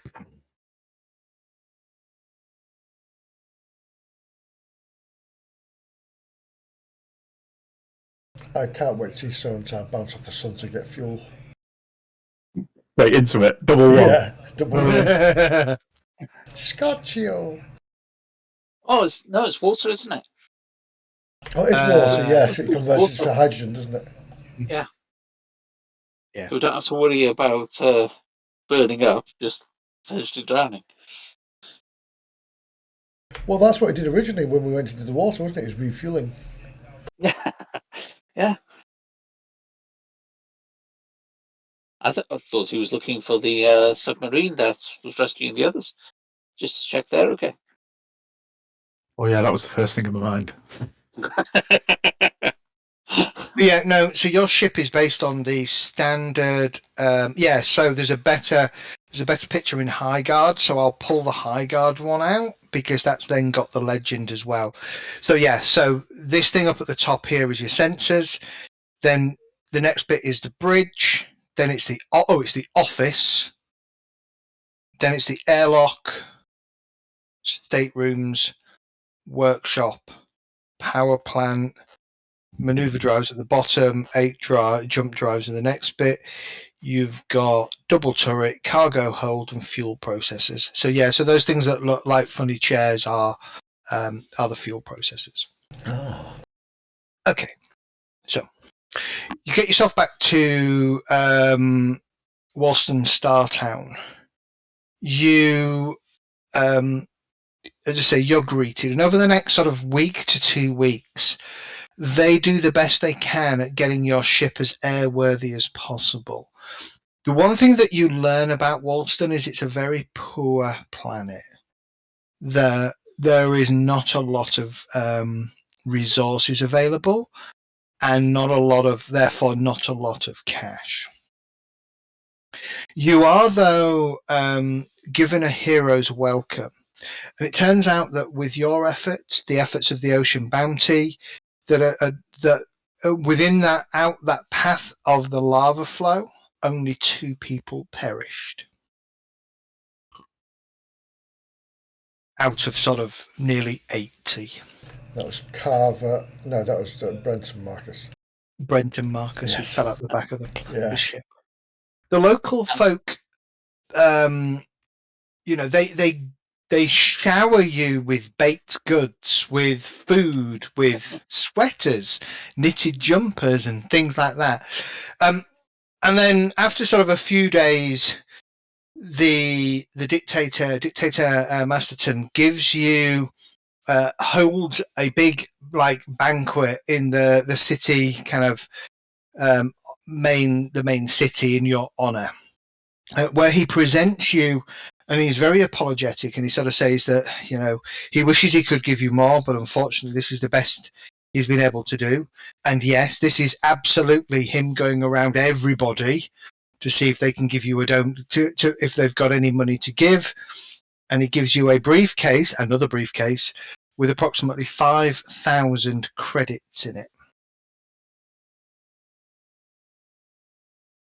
We'll come back for the 25 later. Oh, I'll stab a word, guys. I think the rebuild of the ship should be enough. yeah, I was thinking that they basically. Surely there's an orphan fund around here somewhere. Yeah, there is definitely a benevolent policeman's ball fund. Yeah. I agree, and I'm very surprised. Yes. So let's be clear. They've patched the ship up. They've fixed they've cleaned out the engines. They've got, they've taken some of the patching that you did and they've kind of made it a little bit better. It's still a Frankenstein's mess inside, with lots of different bits that are not, strictly speaking, the correct parts for the ship. But they also pump in and process the 40 tons. The 40 tons of fuel that your ship can hold. I'm positive it's 40 tons. Yeah. See, the way I was looking at that 30k was more repair fees. Yeah. Yeah, I never thought they'd find the money because he said credit, and I was like, well, that's fine. I just want the ship repaired. So I'm assuming they've got on this planet better scientists, better power engineers, better end drive engineers, better electricians, better computer scientists, and all that good stuff. That in the government that can be put on this to help us, recover the ship. So, if we charge that, if they charge that, then it's a like for like, isn't it? Yeah. it is. Yeah. Well, if you look at the maintenance of one of these ships, it's like almost 4,000 a month. Mm-hmm. Correct.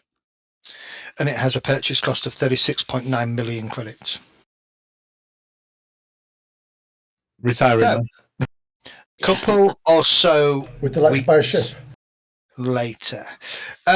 First and foremost, so I just want to. Where's my other notes? I've got a bunch of notes that I made yesterday. Okay, Can I assume that we're healed in this time? you can absolutely Does- assume does that- you're healed. Yes, you can definitely assume you are healed. Okay, so to this point, you have had. I just need to figure out where it is in the book.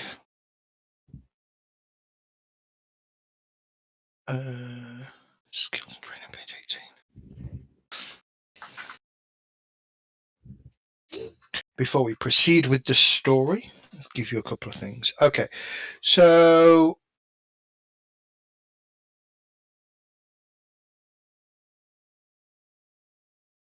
that's not the page I was looking for.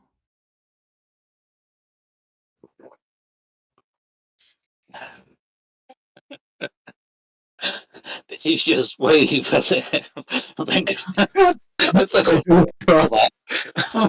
was looking at it, just saw the movement out of the corner of my eye. It's like, did I just say that right? Didn't say it, but I thought. Okay.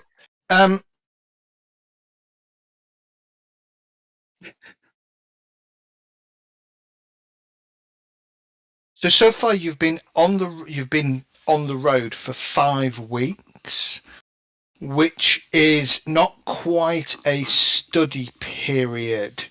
But you've had you'll have had 2 weeks while they kind of patched the ship up here. It assumes that you spend 8 hours a day studying, and then you had 3 weeks, I believe, in travel time, or was it 2 weeks? Hang on. It was 2 weeks, wasn't it? Yeah, 2 weeks. So 4 weeks so far. You don't have to declare. You don't have to declare what you are studying at this point in time, but I believe, I'm hoping.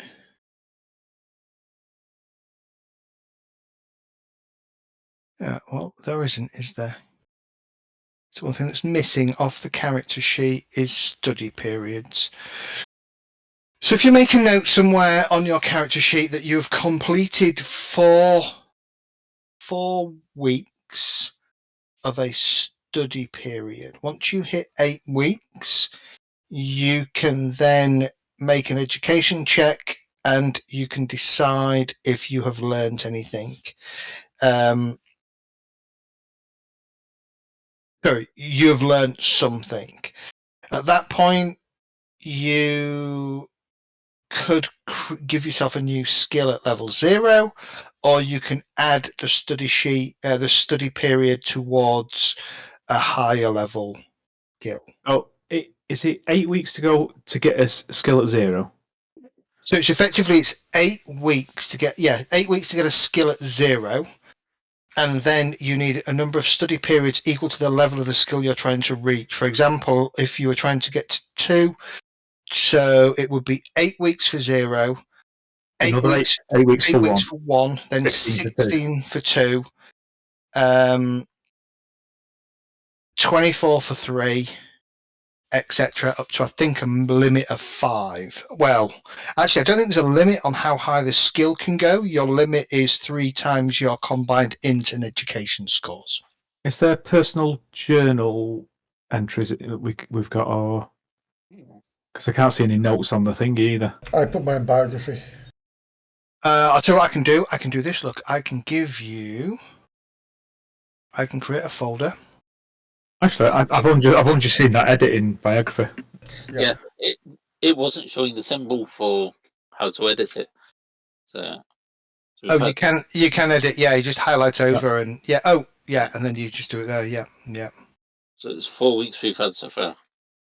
4 weeks towards a study period. Yes. So it's not 4 study periods. It's 4 weeks towards a study period. Yeah. And it's age required. So Yeah, you'd have thought they'd have had a section under history for study Yeah. below career terms. You know, where you're adding that stuff in that you could just add it in. Yeah, I might raise a kind of a thing on for the guy who's doing the thing just to do that, kind of create some kind of checkbox for study periods or something. Even if you could something on the skill, so tick boxes for weeks that go across it, just so you can record it on the actual skill itself. Yeah. And it was highlighted in a different colour that it was one that was being studied. I was surprised there wasn't anything in the history. Yeah. Yeah, I'd either put it on the skill itself, so you could mark it as being studied, and then count the weeks that were going through it. Yeah. Or I'd put it under history, learning X skill, and then count the weeks there.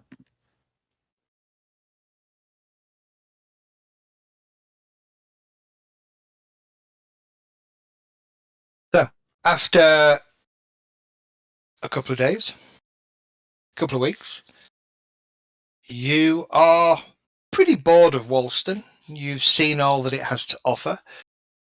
You've spent far too much time here. The aftermath of the mountain, of the volcano, obviously Barvin is destroyed. A big ash pall settles upon Salbari. The volcano continues to erupt and continues to spew lava well into your second week. The town of Salbari, though, survives for the most part. Just ash and dust is kind of the big problem, certainly for that part of the planet.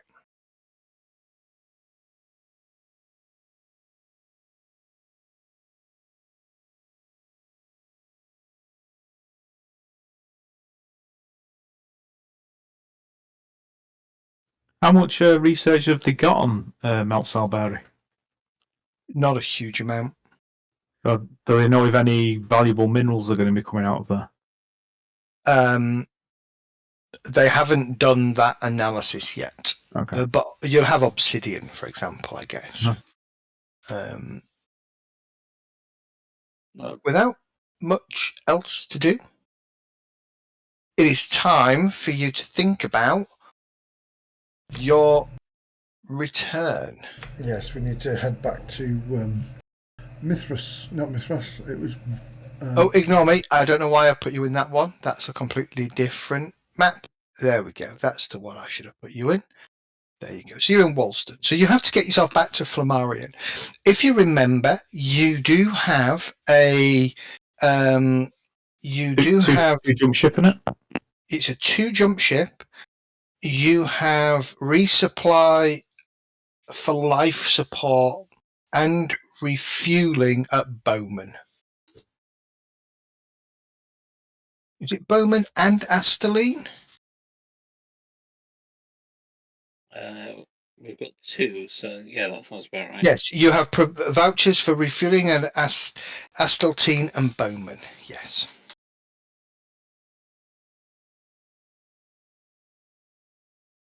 Okay, so it's a quick hop over to Bowman, get that done, 2 jump over to Astaline, and then a single up to Flammarion.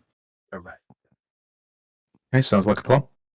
Sounds like a plan. What could possibly go wrong? Oh, last deal before we leave Walston. Yep.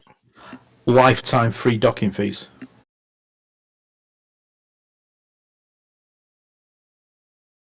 The dictator smiles at you and he says, I can only offer you that for the duration of my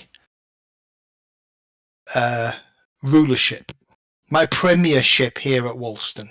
That's fine. There you go. We'll keep you alive. Put it on the books, and then whenever somebody else wins, it can be voted on again.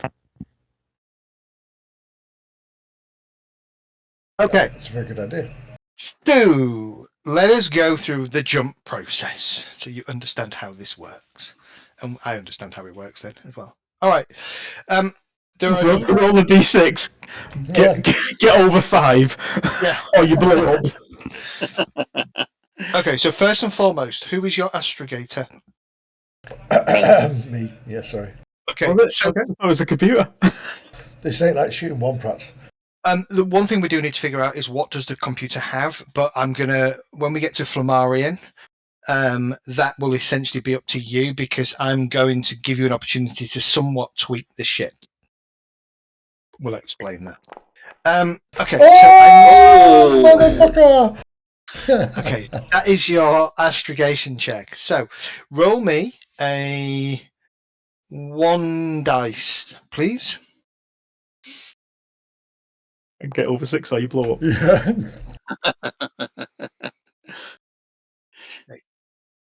So whilst Carver is taking the ship out into out from Walston and up into orbit and into space, and he's kind of testing all the space worthiness of the ship, banking it, rolling it, flipping it, the usual kind of amazing stuff. You take 20 minutes of that climb to plot the jump to Bowman. Okay.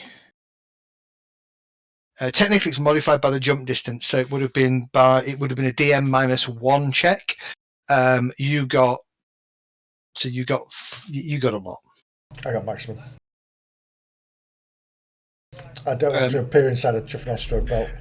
You then have to kind of fly out to the 100 diameter distance from Walston. So I believe what that essentially means is however big Walston is, times it by 100, and that's how many kilometers away from Walston you have to fly.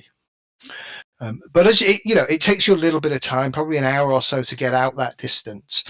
The next thing you have to do is jump.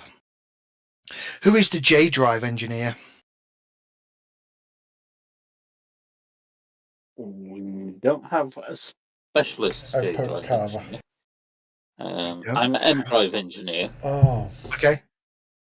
And I'm a power engineer. So Okay. Neither of us. I'm at a +1 through start, I think.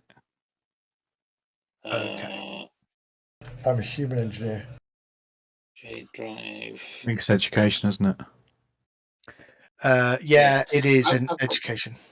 I've got +1 education, but if I hover over J drive, it just says edu +0. Because that's the rank. Yeah. So, Well, you roll it then because you're. Okay. Now you I'll do do have that. a DM +3. So if you notice, the education astrogation roll that you got there gave you a chain bonus of +3. So the chain bonus that is derived from the astrogation check is added to the jump check. So the likelihood of you failing this, because it is a easy 4+ J drive check that you need to make. Right, so Yeah, It's it's very not going to happen, is it? Don't roll a 1. Yeah. Oh, no, the you DM, can't. I just put +3 in the DM. Yeah, Correct. Yes. Okay. nice. Which then changed down to a +2 for the next roll. I like that.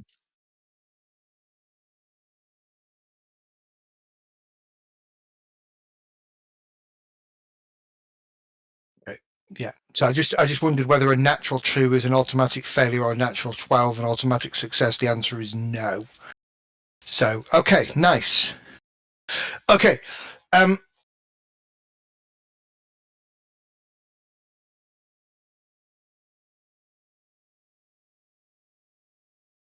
There's a couple of just so you know.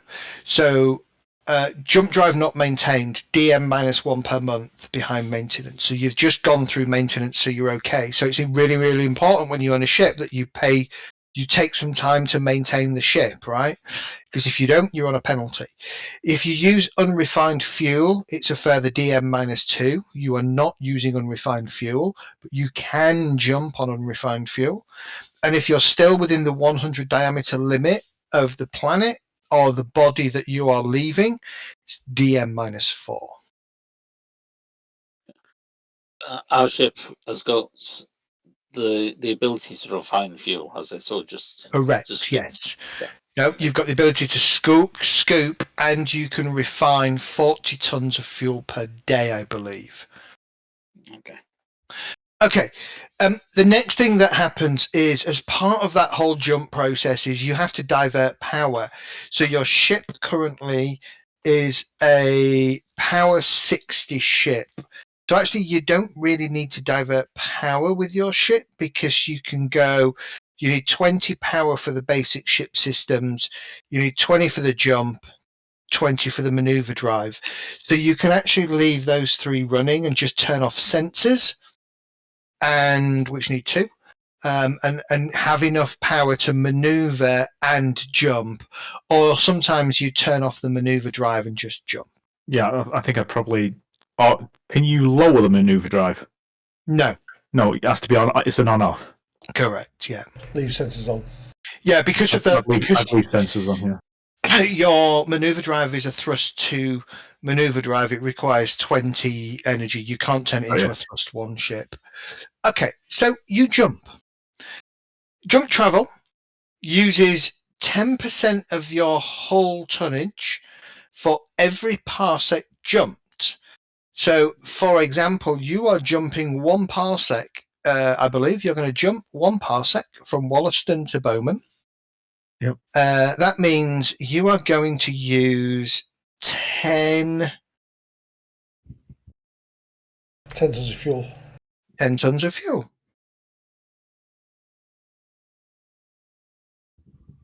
Nice.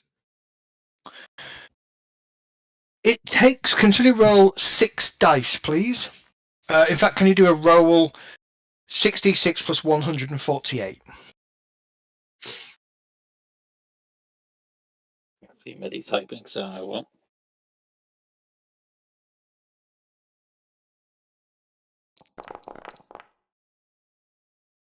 168.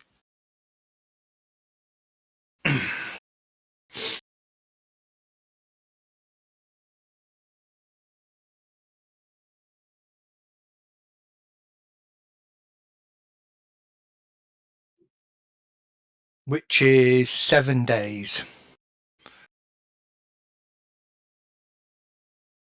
So your next jump takes 7 days. And jumping, I think What is it? it isn't. We've covered this. Jumping in Traveller is a flat 148 plus 66 hours, irrespective of whether you're a jump 1 or a jump 4 ship. Just means you jump a little bit further. So after 7 days, you arrive in Bowman. So now add another week to our training as well, can't we? If that's what you were doing for those 8 hours a day for 7 days, yeah. Yeah.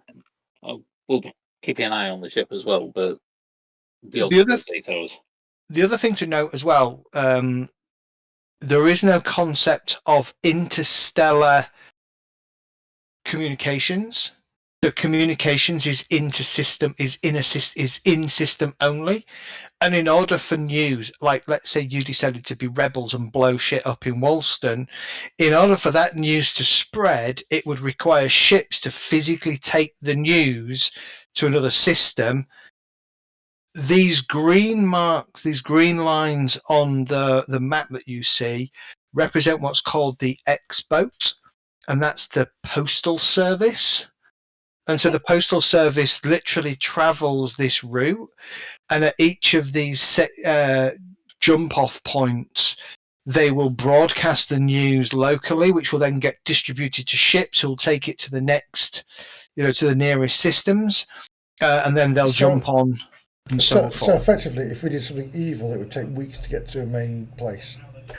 Absolutely, yes. What a backwards world. Yeah. I know. That It's is mad, that's fucking ridiculous. How can you have interstellar travel and not have communications? Well, this is the thing that I find a bit bizarre as well, but that's how Traveller is. I like it, to be fair. And they haven't updated it. It wouldn't happen. It's very Firefly. It wouldn't happen. Not a chance in hell you wouldn't get comms up before you got ships up.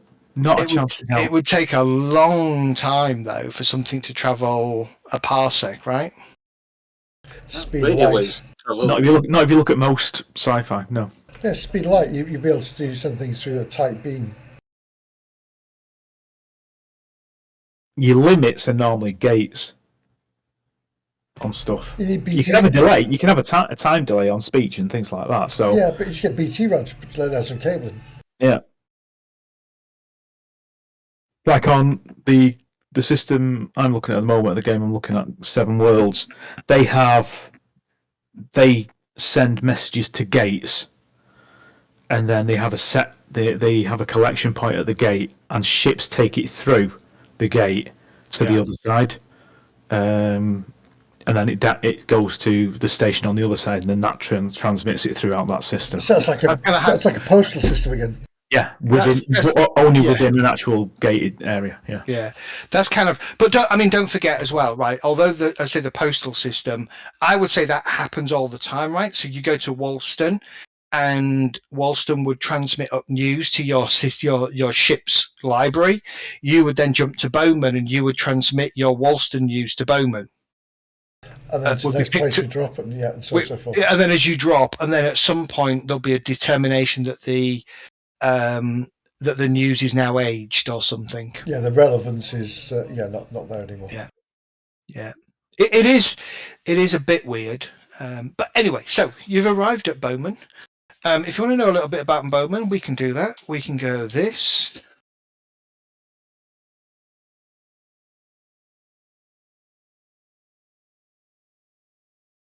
I can create a journal. And I can show the players. There we go. So Bowman is a fairly, again, it's client state, belongs to the Third Imperium. It does have a scout base here. Hence, that's kind of where you will go to refuel. It is a very small world. Population centre in Bowman is about 8,000. So a lightly populated system. No real government structure. It does have tech level 9, so it's fairly it's fairly high tech, but there's shit all here. So you spend a day kind of getting your refueling, getting the ship sorted, stocking back up on life support, so that includes food as well as replenishing systems and stuff, and then we rinse and repeat. So next jump to Astal team.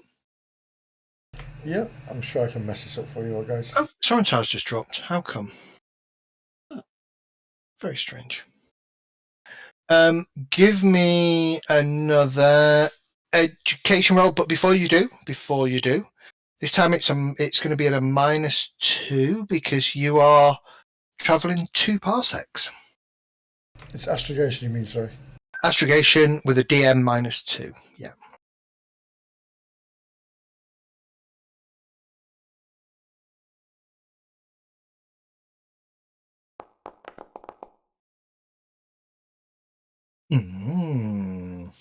That's quite good.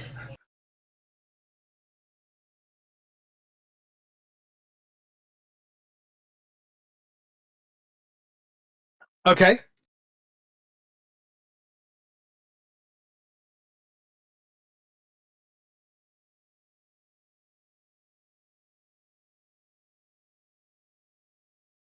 Okay, so give me. So you've maintained the ship.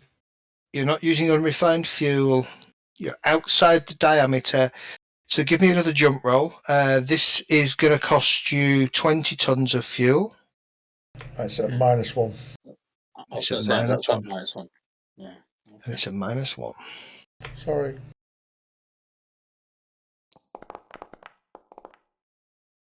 Nicely done. Okay.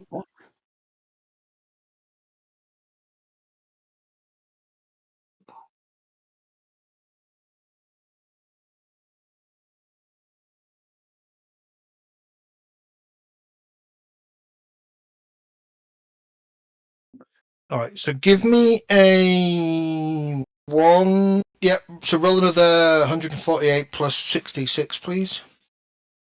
Hello. That's really far pilots back. Oh.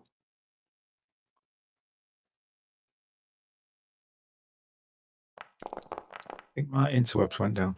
Or was that everybody's? I don't know. No, just Yeah, yours, just I yours. think. It's mine. Right. 168. Oh, same again. Same again, yeah.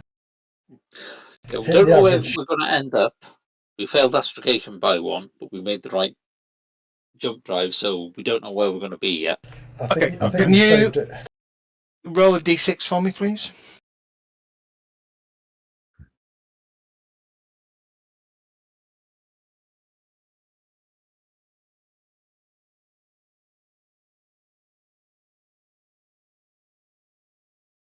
I'm ready again. Oh, Just roll a, invalid. roll a single d6.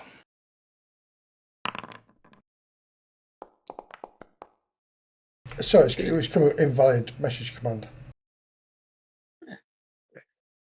As you kind of drop out of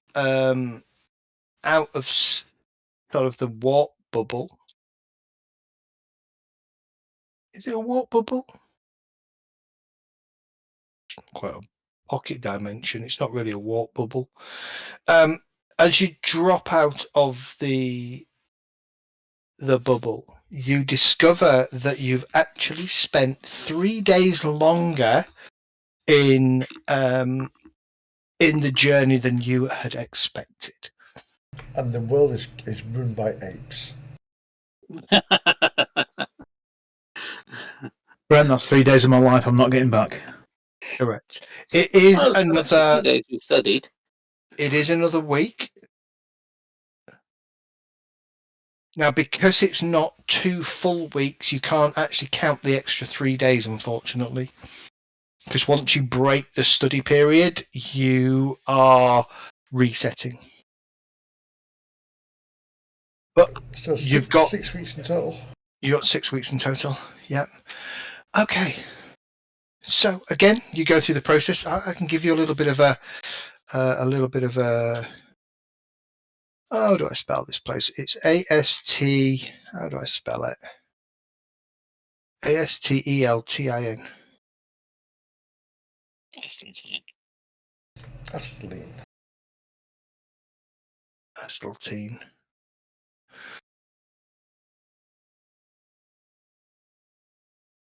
Okay. So this is a no gas giants, a planetoid belt, 10 other worlds. It is a fairly non-aligned, human-dominated system, fairly large, has a Type B starport, so that's much better than a C. Again, though, population is not that big. 20, I think, is that 20,000 million? Is that 20 million or is that 20,000? It's 20,000 here.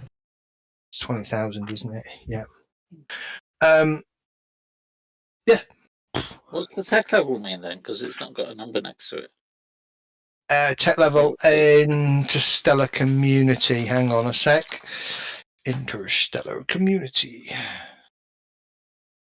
means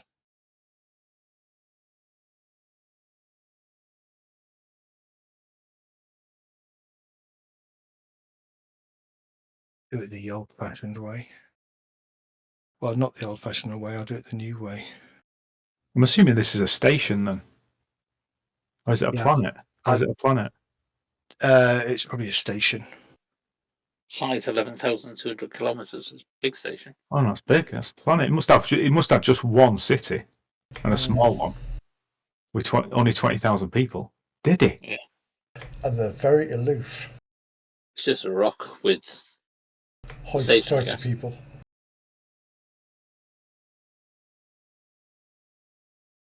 Yeah, it's probably like a mining colony with you're right, like a station just sat there. But there's lots of traffic going that way because there's like 10 ships a week. Okay, so essentially what it means, interstellar community means that the population of the planet have reached interstellar jump one capabilities. Right.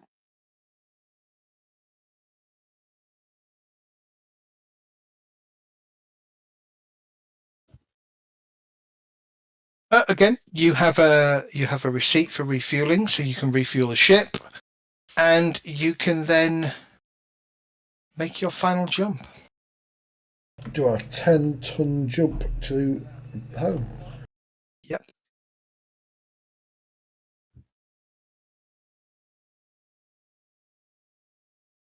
So you'd like me to fly us all through a star? Yep. Not really. Oof. That's fine. You get a +2 chain bonus to the jump roll. You have no penalties at this point in time because you are 3 weeks. 2, 3. Yep, 3 weeks. So Nice. no problem. Okay. There you reach Flamaria, no problem at all. You arrive back at Flamarian, dropping the ship to the high port. You need to roll your days again. Oh yeah, roll my days. Yeah, roll days, please. Good point. You need to get that put as a macro on your hotkeys. Yeah.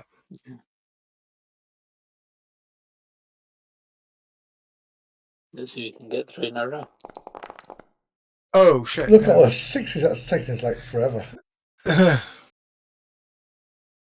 Sorry, it's an extra day there, I think. You're literally killing me, Maddie. I know. Well, you are young. We're in I was going to stasis. say, what do we mean killing you? We're the old guys. No, but we're in stasis waiting for it to catch up. Okay. Right, okay. So you can have another week of travel, of training, as you arrive back in Flamarian. You take the ship to the high port, where you drop it off with Anders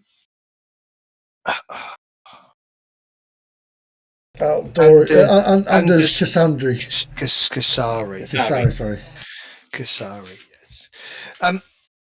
He kind of looks over, well, his people look over the ship and they're somewhat disappointed about the state of it, although they don't particularly blame you, other than for some of the scorch marks and the slight dents in the hull here and there at the top. You should have seen it That's before you fixed it. That's how we found it. Yeah, exactly.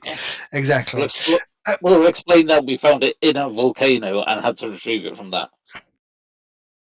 And that the people that dropped it off... Here's your footage. Here's your footage. Yeah. And the people that dumped it were last seen flying towards Caladbolg, if you want to track them down and find them. Oh, he told you. Yeah, come on. And they owe a massive debt as well. Yeah. So the company does. So yeah, you'll be getting a call back from the dictator of Walston. Walston Spaceport. They owe a lot of money there. Besides, you debrief and you explain to him the things that you got up to, the stuff that you did, and he kind of sits in his office and he nods at you and he says, "Well, gentlemen, that is very much in the spirit of the Scouts. I have a proposition for you. We are currently a crew short. So how would you feel about working for the Scout Service as independent contractors for the next 12 months? For that, whilst we cannot offer you any kind of income, we can certainly give you the high and dry. You'd be responsible for ongoing maintenance of the ship over the next 11 months. We will maintain and refit the ship for you over the next 3 weeks. All that we ask is that you send in regular reports whenever you arrive at a station or a planet with a scout base, that you just provide reports of the things that you've seen, the places that you've done. We will not interfere with any other jobs you wish to take. We will, of course, occasionally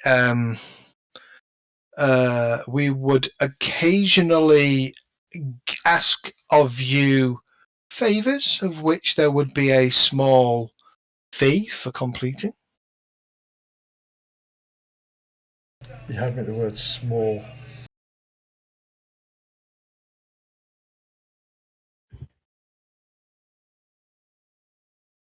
I do think, sir, that's a reasonable proposition. Oh, well, that is very good. I'm glad to hear you say that. So, the ship is in a little bit of disrepair. I believe that we'll take a couple of weeks to refit the ship back to its basic spec.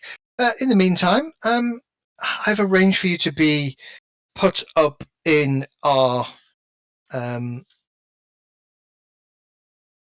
and it kind of gives you a 5-star hotel brand in the High Port.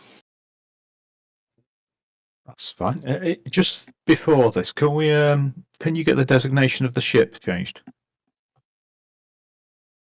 from the high and dry? Yes, I can do that. Yes. Did you have a designation in mind? Sabaris Phoenix. Sabaris Phoenix. Okay. I quite like that, he says. I like Motorboat Boatface. But anyway. You didn't see it. You didn't see it exiting that volcano when it blew up. Coming out. Actually, look at this timestamp there. Yes. Yeah, Phoenix from the ashes. There we go. Okay. So, for the next 12... looking like Battle of the Planets. You know, when it changed into the Phoenix. Yeah. For the next 12 months, you will technically be under the employ, loosely, as independent contractors of the Imperial Scout Service. The expectation, of course, is anything interesting that you discover, anything of note, you would transmit to the Scouts for them to deal with. They may ask you to follow things up. They may not. But otherwise, you have a ship. And you are free, pretty much, to do what you wish. Pick up contracts, wander around, do our own shiggles. Yes. To a degree. I'm not creating a very open galaxy sandbox right now where you fly around and you go, what's on this notice board? And we roll some dice. And however, I think what we're going to do is we are going to kind of finish a little bit early tonight, but I just want to kind of outline a few things for you. So what would be really good, actually, we'll finish in a few minutes, but I'm going to outline a couple of things first and foremost. Page 156 of the core rule book. No. I thought it was 156. 260. Sorry, page 238 of the core rule book. 238 to, and this is a 2022 version, by the way, in case you're looking at a different version, through to 245 is a section on trading. And so what you can do is you can leverage your ship's cargo bay. You have one spare stateroom, which you could also leverage for passengers, but the stateroom can really only take 2 people, I believe. So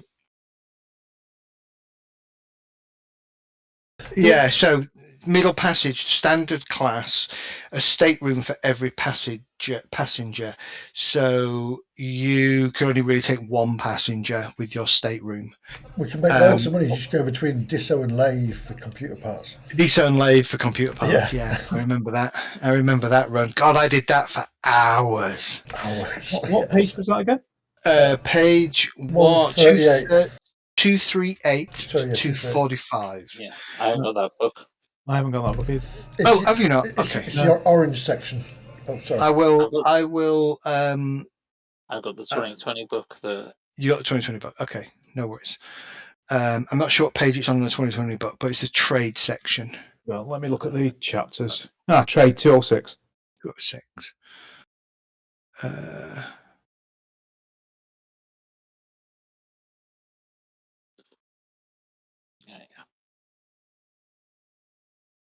So essentially, if you look at the high and dry, I'll repost a better version and I'll put that in kind of the public area for you to look at.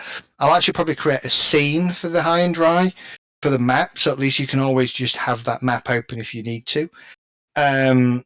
You have 4 tons of docking space, which is where the air raft is. Now they will put an air raft in there for you. And then you won't actually fly it. You need grav, I think. Yeah. It's fly, isn't it, for an air raft? Flyer grav, yeah. You've also now, I believe, 4, 5, 6, 7, 8, 9. So you've had 8 weeks plus 1 week. So you've had 9 total weeks. So I think it's just a straightforward 8 plus education roll to see if you've learned anything. And if you have, you can then either bank it against a skill increase or use it to buy. Well, actually, yeah. You can either bump a skill from 0 to 1, buy a new skill, or bank it towards something that's 2 or above. Yeah, I'm banking mine for I'm banking. pilots too. Okay, so if you want to roll an education roll, each of you, please. Nice. Marcus, you may bank that or spend it. Brent, bank it or spend it. Now it's all on Sorentar. Bank it or spend it. There you go. Okay. So just make a note of what you're doing with that. Yeah, I 8 week bank. Yeah. So you've got 8 weeks banked plus 1 week towards your next 8 week chunk, or you could spend that 8 weeks to either give yourself a new skill at 0 or increase skill from 0 to 1. Yeah, so I took down like 1 week study period, banked 8 weeks. Correct. No, the other way around. You've got 1 week towards the study period. Yeah, and banked 1 study period. Yeah. Well, 8 weeks banked, but yeah. 1 study period, right. After they've outfitted the ship, has it got any weapons yet? Has no weapons. Okay, so it's not. I'm asking as to whether or not we need to buy a gunner, as much as anything else. So basically the ship will be returned to airworthiness of the base spec of the Type S scout ship.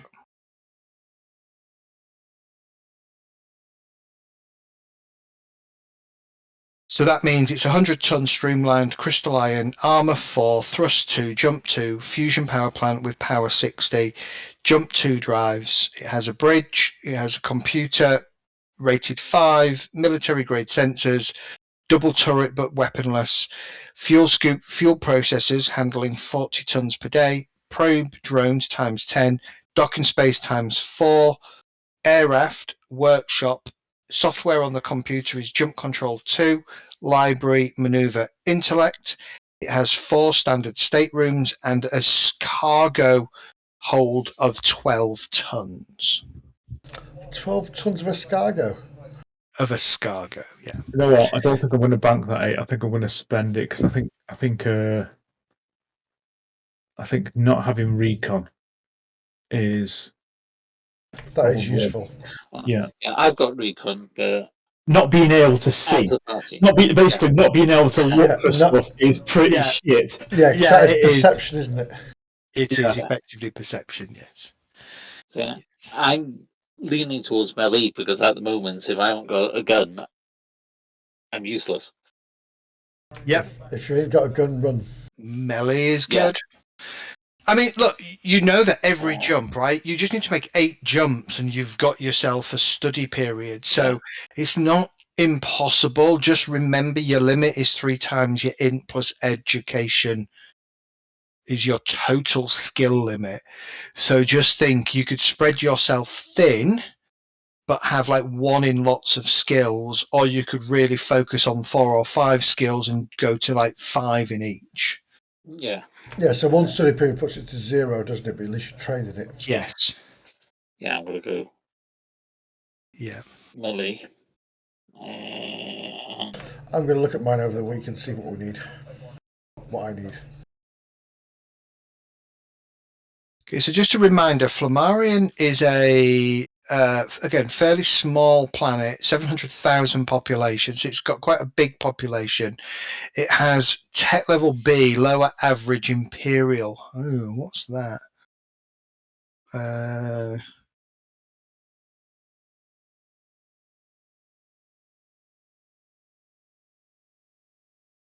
How many ZX80s can we get in our cargo hold?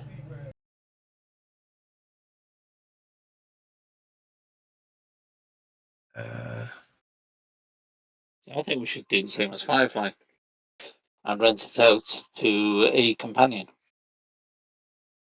Well, and this is kind of where we're going to wrap things up. A couple of weeks or so later, probably 2 weeks later, you are summoned back before Anders, and he sort of smiles at you and he says, "Gentlemen, in order to get you underway and get you out on your new careers," and he smiles at that, the Imperial Scout Service would like to hire your ship for a passage, a one-way passage. We have a rather delicate matter to attend to at Tarkeen, and we are hoping, which is here, that you would be able to head in that direction, taking with you one of our colleagues.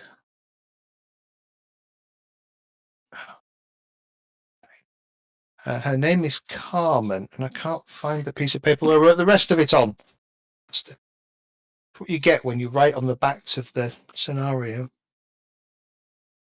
I want page 49.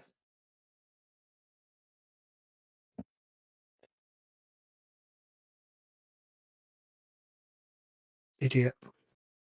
Absolute dickhead.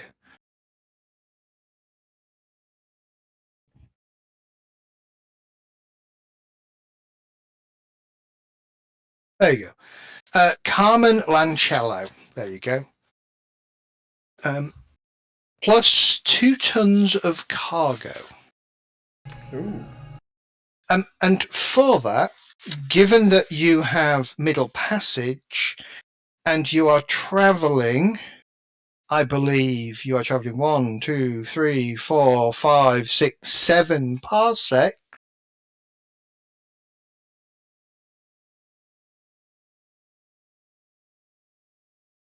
We get a free refuel at Walston. They will offer you. See if I understand this correctly. Go for Walston and then over to there, yeah. And then drop down to Tarkin. So basically it's 1, 2, So 3, 4 jump. 4 jumps, yeah. Yeah. How many parsecs? 1, 2, 3, 4, 5. Yeah, 7. Yeah, 7. I will offer you 50,000 credits. Bear in mind that's 7 weeks minimum of spending plus a day in each location to refuel. So you're looking at 8 weeks pretty much spent with this Carmen on board. And they're offering you plus 2 tons of cargo.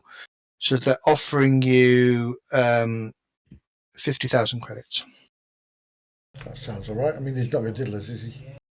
Well, I was going to say, what's the cargo?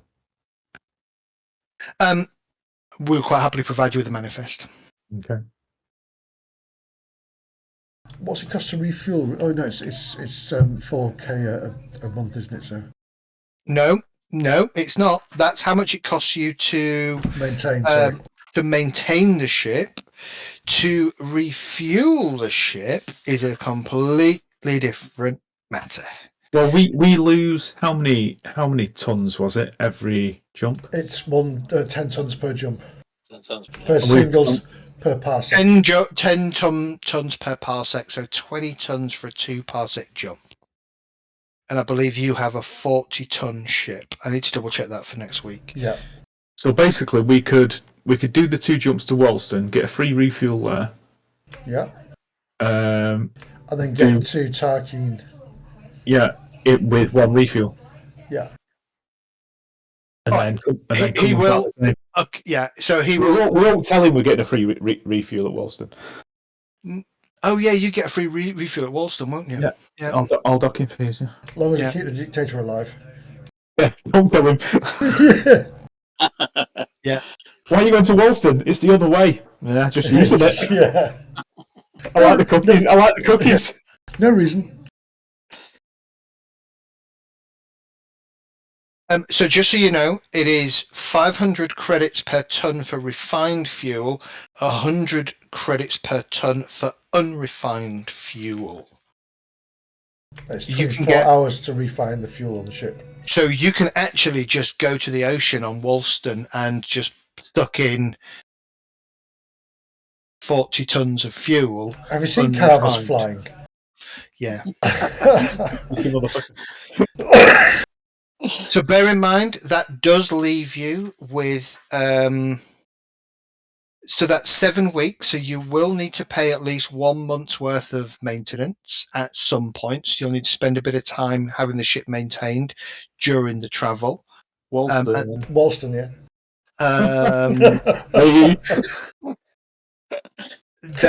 Okay. Can I just write on Walston, cash cow? We are so going to abuse Walston. Unfortunately, you're not, because you're not going to be here for much longer. But this is where Zed goes, right, the next one's that way. Yeah. I know 2 years later, they're all starving on Walston. I know where the next one is. Anyway. Oh, I wonder what that was. I know where you're going after this, so it's not a problem. There'll be opportunity for you to travel back and forward. Not a problem. I think they'll appreciate the new named ship coming into dock as well. Newly painted. Yeah. What we're doing, proper Phoenix fire job. Yeah, fire job. Yeah. You look at that shit in space, because you're not looking at it. No. You also have 10 tons of cargo space available for you but you'll have to find and finance that yourself. That's have a look at how much cash you've got between you all. Actually, they'll give you 50,000. Well, she'll give you 50,000 on arrival at Tarkeen, so you could spend some of that as a. What does Walston need that we can sell them? Yeah. Well, Walston are a fairly low tech place, so it's whatever you can find, really. How much have we actually made so far? Because we made 3,000 from.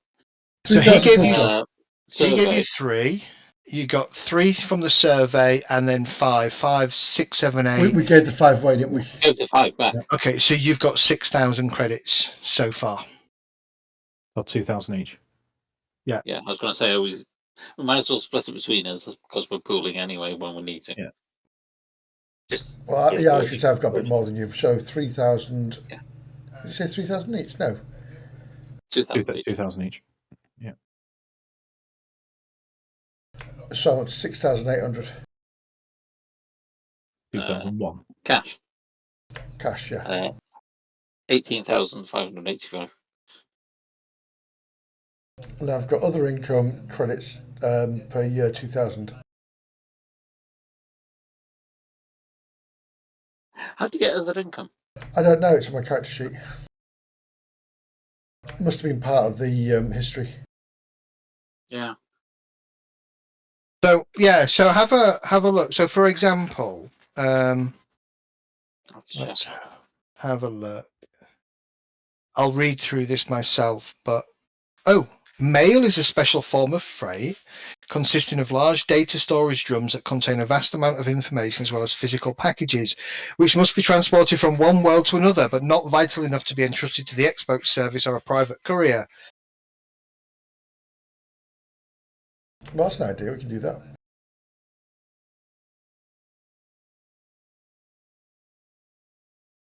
Mail containers I take am up not to becoming Postman fucking Pat. Yes, we mail are. containers take up to 5 tons of space, and travellers are paid 25,000 credits for transporting the container. How about now? It's a flat rate, so you could see if there are 2 of them. In terms of trade goods, you can find so basically the process is find a supplier or a supplier or broker, a black market supplier or broker if you want illegal goods, or an online supplier or broker for tech level 8 worlds. We just need So by fire next week, extinguishers. So by next week, I'm expecting an Eve level fluid market for each of these planets that we're going to fill in. So we need to look at what we buy it out, what we sell it at. I reckon fire extinguishers for Walton. Fucking half.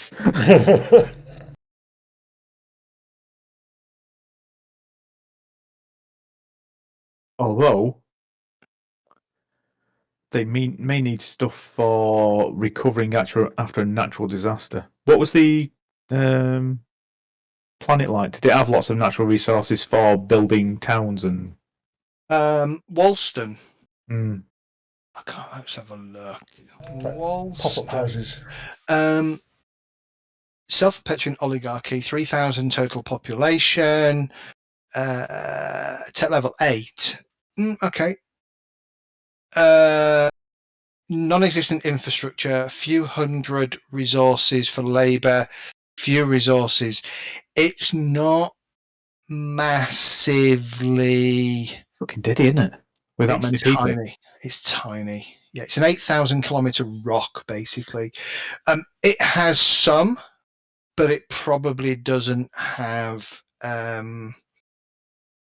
But one thing I will say, remember, he was out of cash when we went there, when we left. Yeah, I would say it has resources that he will pour into rebuilding, but that will be it. So it will be quite stretched. Pretty barren out here, really. Where are you? You're on Flammarion, aren't you? No, population-wise, it's pretty barren.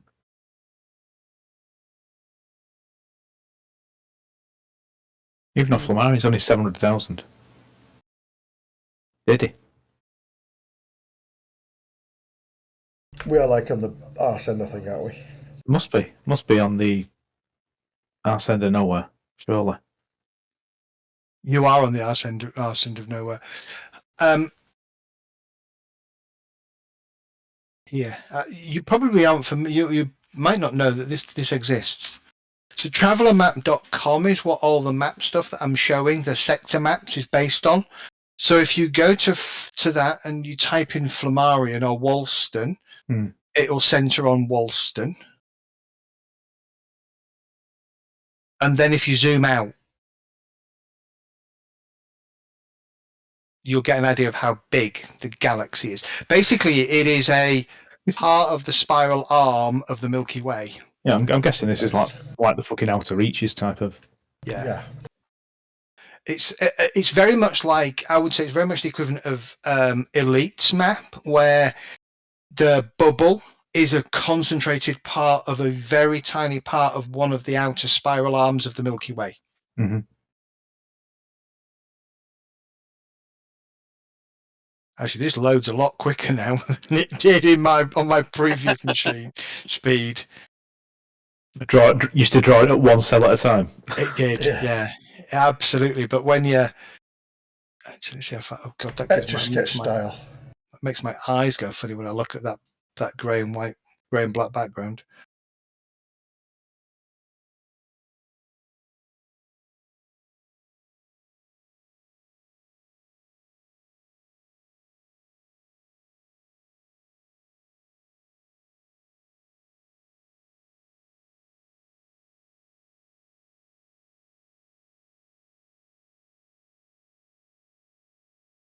Definitely something wrong with my tinterwebs. Why is it really slow? Yeah. I'm at 0.6 of a gig at the moment. There's an area there called Zeta. Z-E-D-A. Yeah. Well, So where this are we? planet over next to where we're going is called Lydia. She carries all your stuff. Yeah, she does.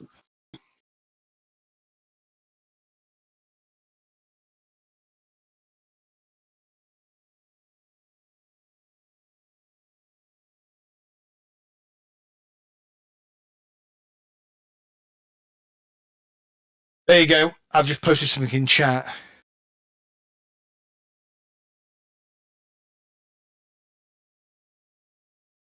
Which chat? Just this channel's chat.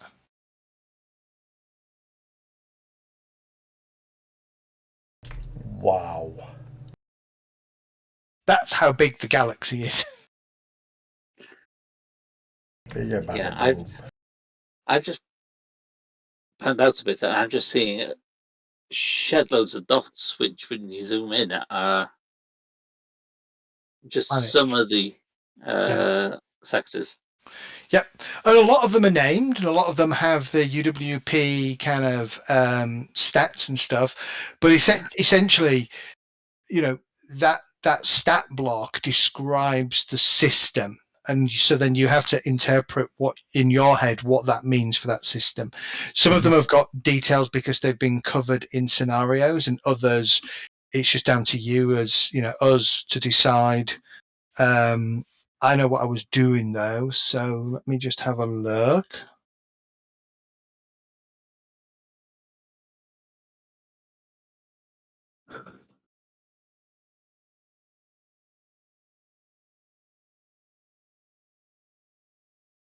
You're asking a question, and I think the answer is I already know.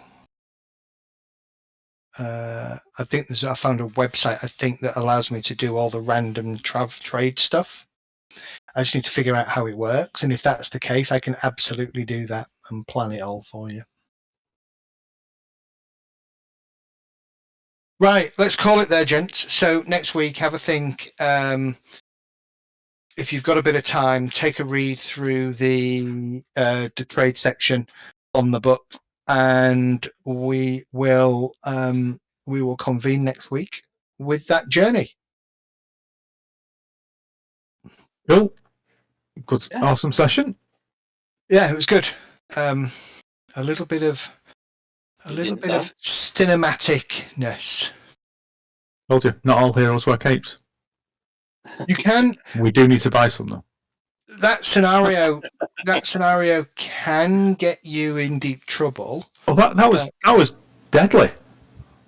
That was fucking the way the system is. It's deadly. Yeah, absolutely deadly. Well, it was like sort of makes one bad roll with his piloting. We're all dead. Yeah. Yeah. So yeah. Yeah. But yeah, one of the options is if you fucked everything up, is you end up with your nose stuck in the bedrock of the ocean, slowly but surely leaking water on, and you have to figure out how to free yourself. And it actually says, depending on whether you're an evil games master or more of a lenient games master, it gives you the extreme options between the two. Where is Flammarion? Sword World. No, it is in Sword World. Oh, okay. So let's have a look.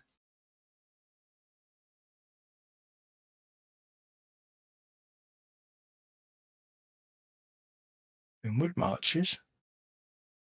Sword World. Flammarion. Origin UWP is... What's the Origin UWP? So there's a ship on it. Is that?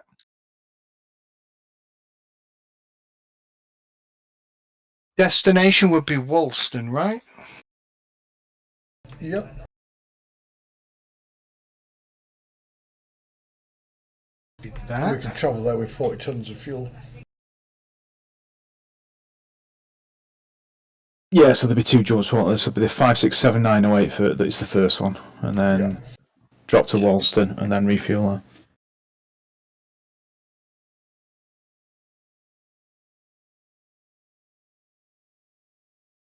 Four sectors between the two. Yeah. So we're only getting 1 roll for those that first 2 jump, aren't we? What's okay? So does anybody have a broker score? A what and a what? Broker. Where would that be under? Under broker skill. Yeah, under Yeah. broker. Just under, yeah. Nope. Anybody trained in it? No. Nope. Anybody got streetwise? Yes. I've What's got high? admin. What's the highest in streetwise? I'm just trained. 0. Yeah, trained. 0. What's it go off? Goes off intelligence, so I'm +0. So. One of you needs to spend and get broker up if you want to trade. Okay, so can we get a brokerage computer? I can do that. Excellent quality refined fuel available. We get a brokerage program for the computer. I don't think you can. Oh, this is freaking useful. Yeah, so I'll get Zed's going to be broker. playing a game for 7 days now. Can anybody open this? This is actually really useful.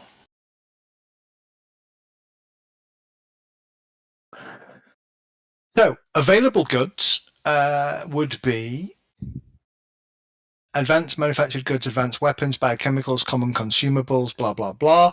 And desired goods at your location would be advanced electronics, but they're a bit low. Advanced machine parts, not on offer.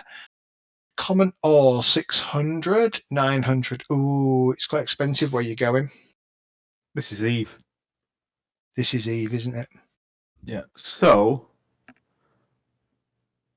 their desired goods. They want high-end stuff.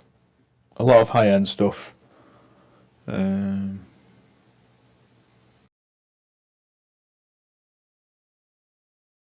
Is that per ton?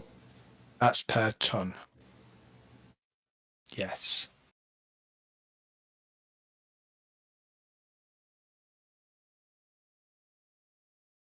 Your problem at the moment is that your score was a bit shit. So if you had a brokerage of 0, I think it would make some of this a lot easier for you to make money. With that roll, I don't really think so.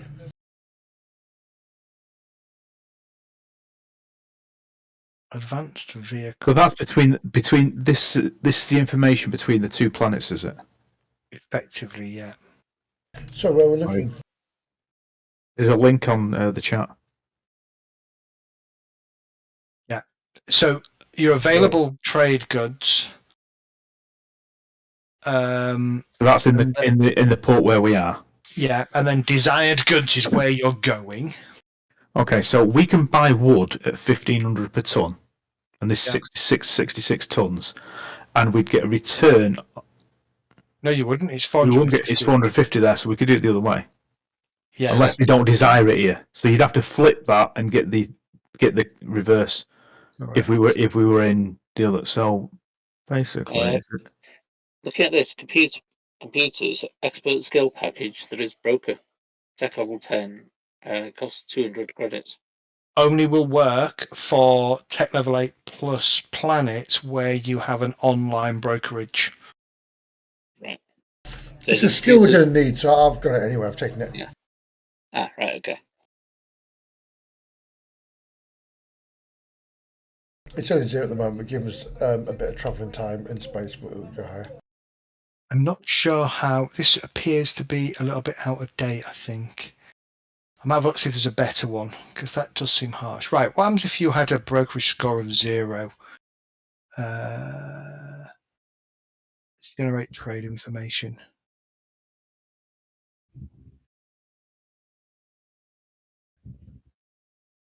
Yeah, there you go. So if you had a brokerage score of 0, that makes your modified rolls a little bit, it's easier for you to buy. So for example, now you would have advanced electronics 19 tons available at 105,000 credits, but you could sell them at 115. So you could make, if you had the cash, you could make 10,000, so about 10%.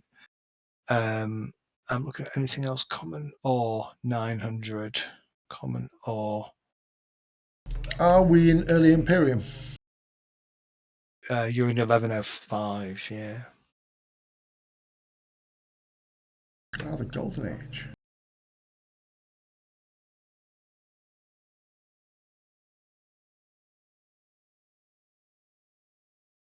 Yeah, I think what crippled you on that first lot is poor rolling because of the -3 brokerage. It makes it very difficult for you to succeed on your rolls. I think until we get actually skilled in it, I'm assuming there are brokers you can hire to take a cut of your profit who will do that work, maybe. I would say so, yeah. I'd have to have a look, but I That don't would see why not. still make it better than Yeah. making a -3 roll. Yeah. Why am I getting a minus? I'm not getting a minus. That's 7, wasn't it? A flat roll. That I need to get a +1 into my broker, which is what 16 weeks, isn't it? Probably better. You're at the 0 now, so is it another 8? No, because it's 8 to get 0, 16 to get 1, 24 to get Is it not? 2. Is it not Yeah, but better? that's one skill. Yeah, is it not better Marcus gets broker if we're going to get somebody with broker because he's got the +1 from intelligence? True. Okay, yeah, I can go with that. Okay, so I'll drop melee and put it in broker instead. Sounds good. Either that, or we just hire a broker somehow. Yeah, because you isn't. Yeah, it was using society, then yeah, definitely don't use me. So, just out of curiosity. Yeah, you don't want me as a broker. Not with my dice rolls.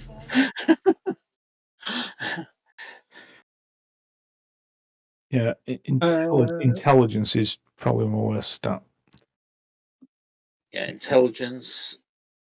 Actually, intelligence, edu, and endurance are all the same +1s. Not only +2s.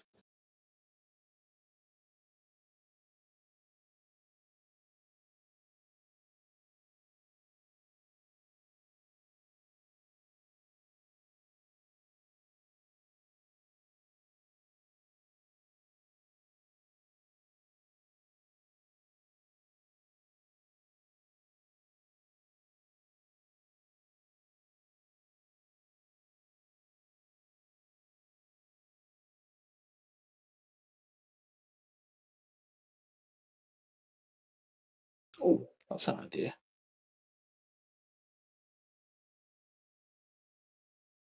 Right, I'm taking the server down because I need to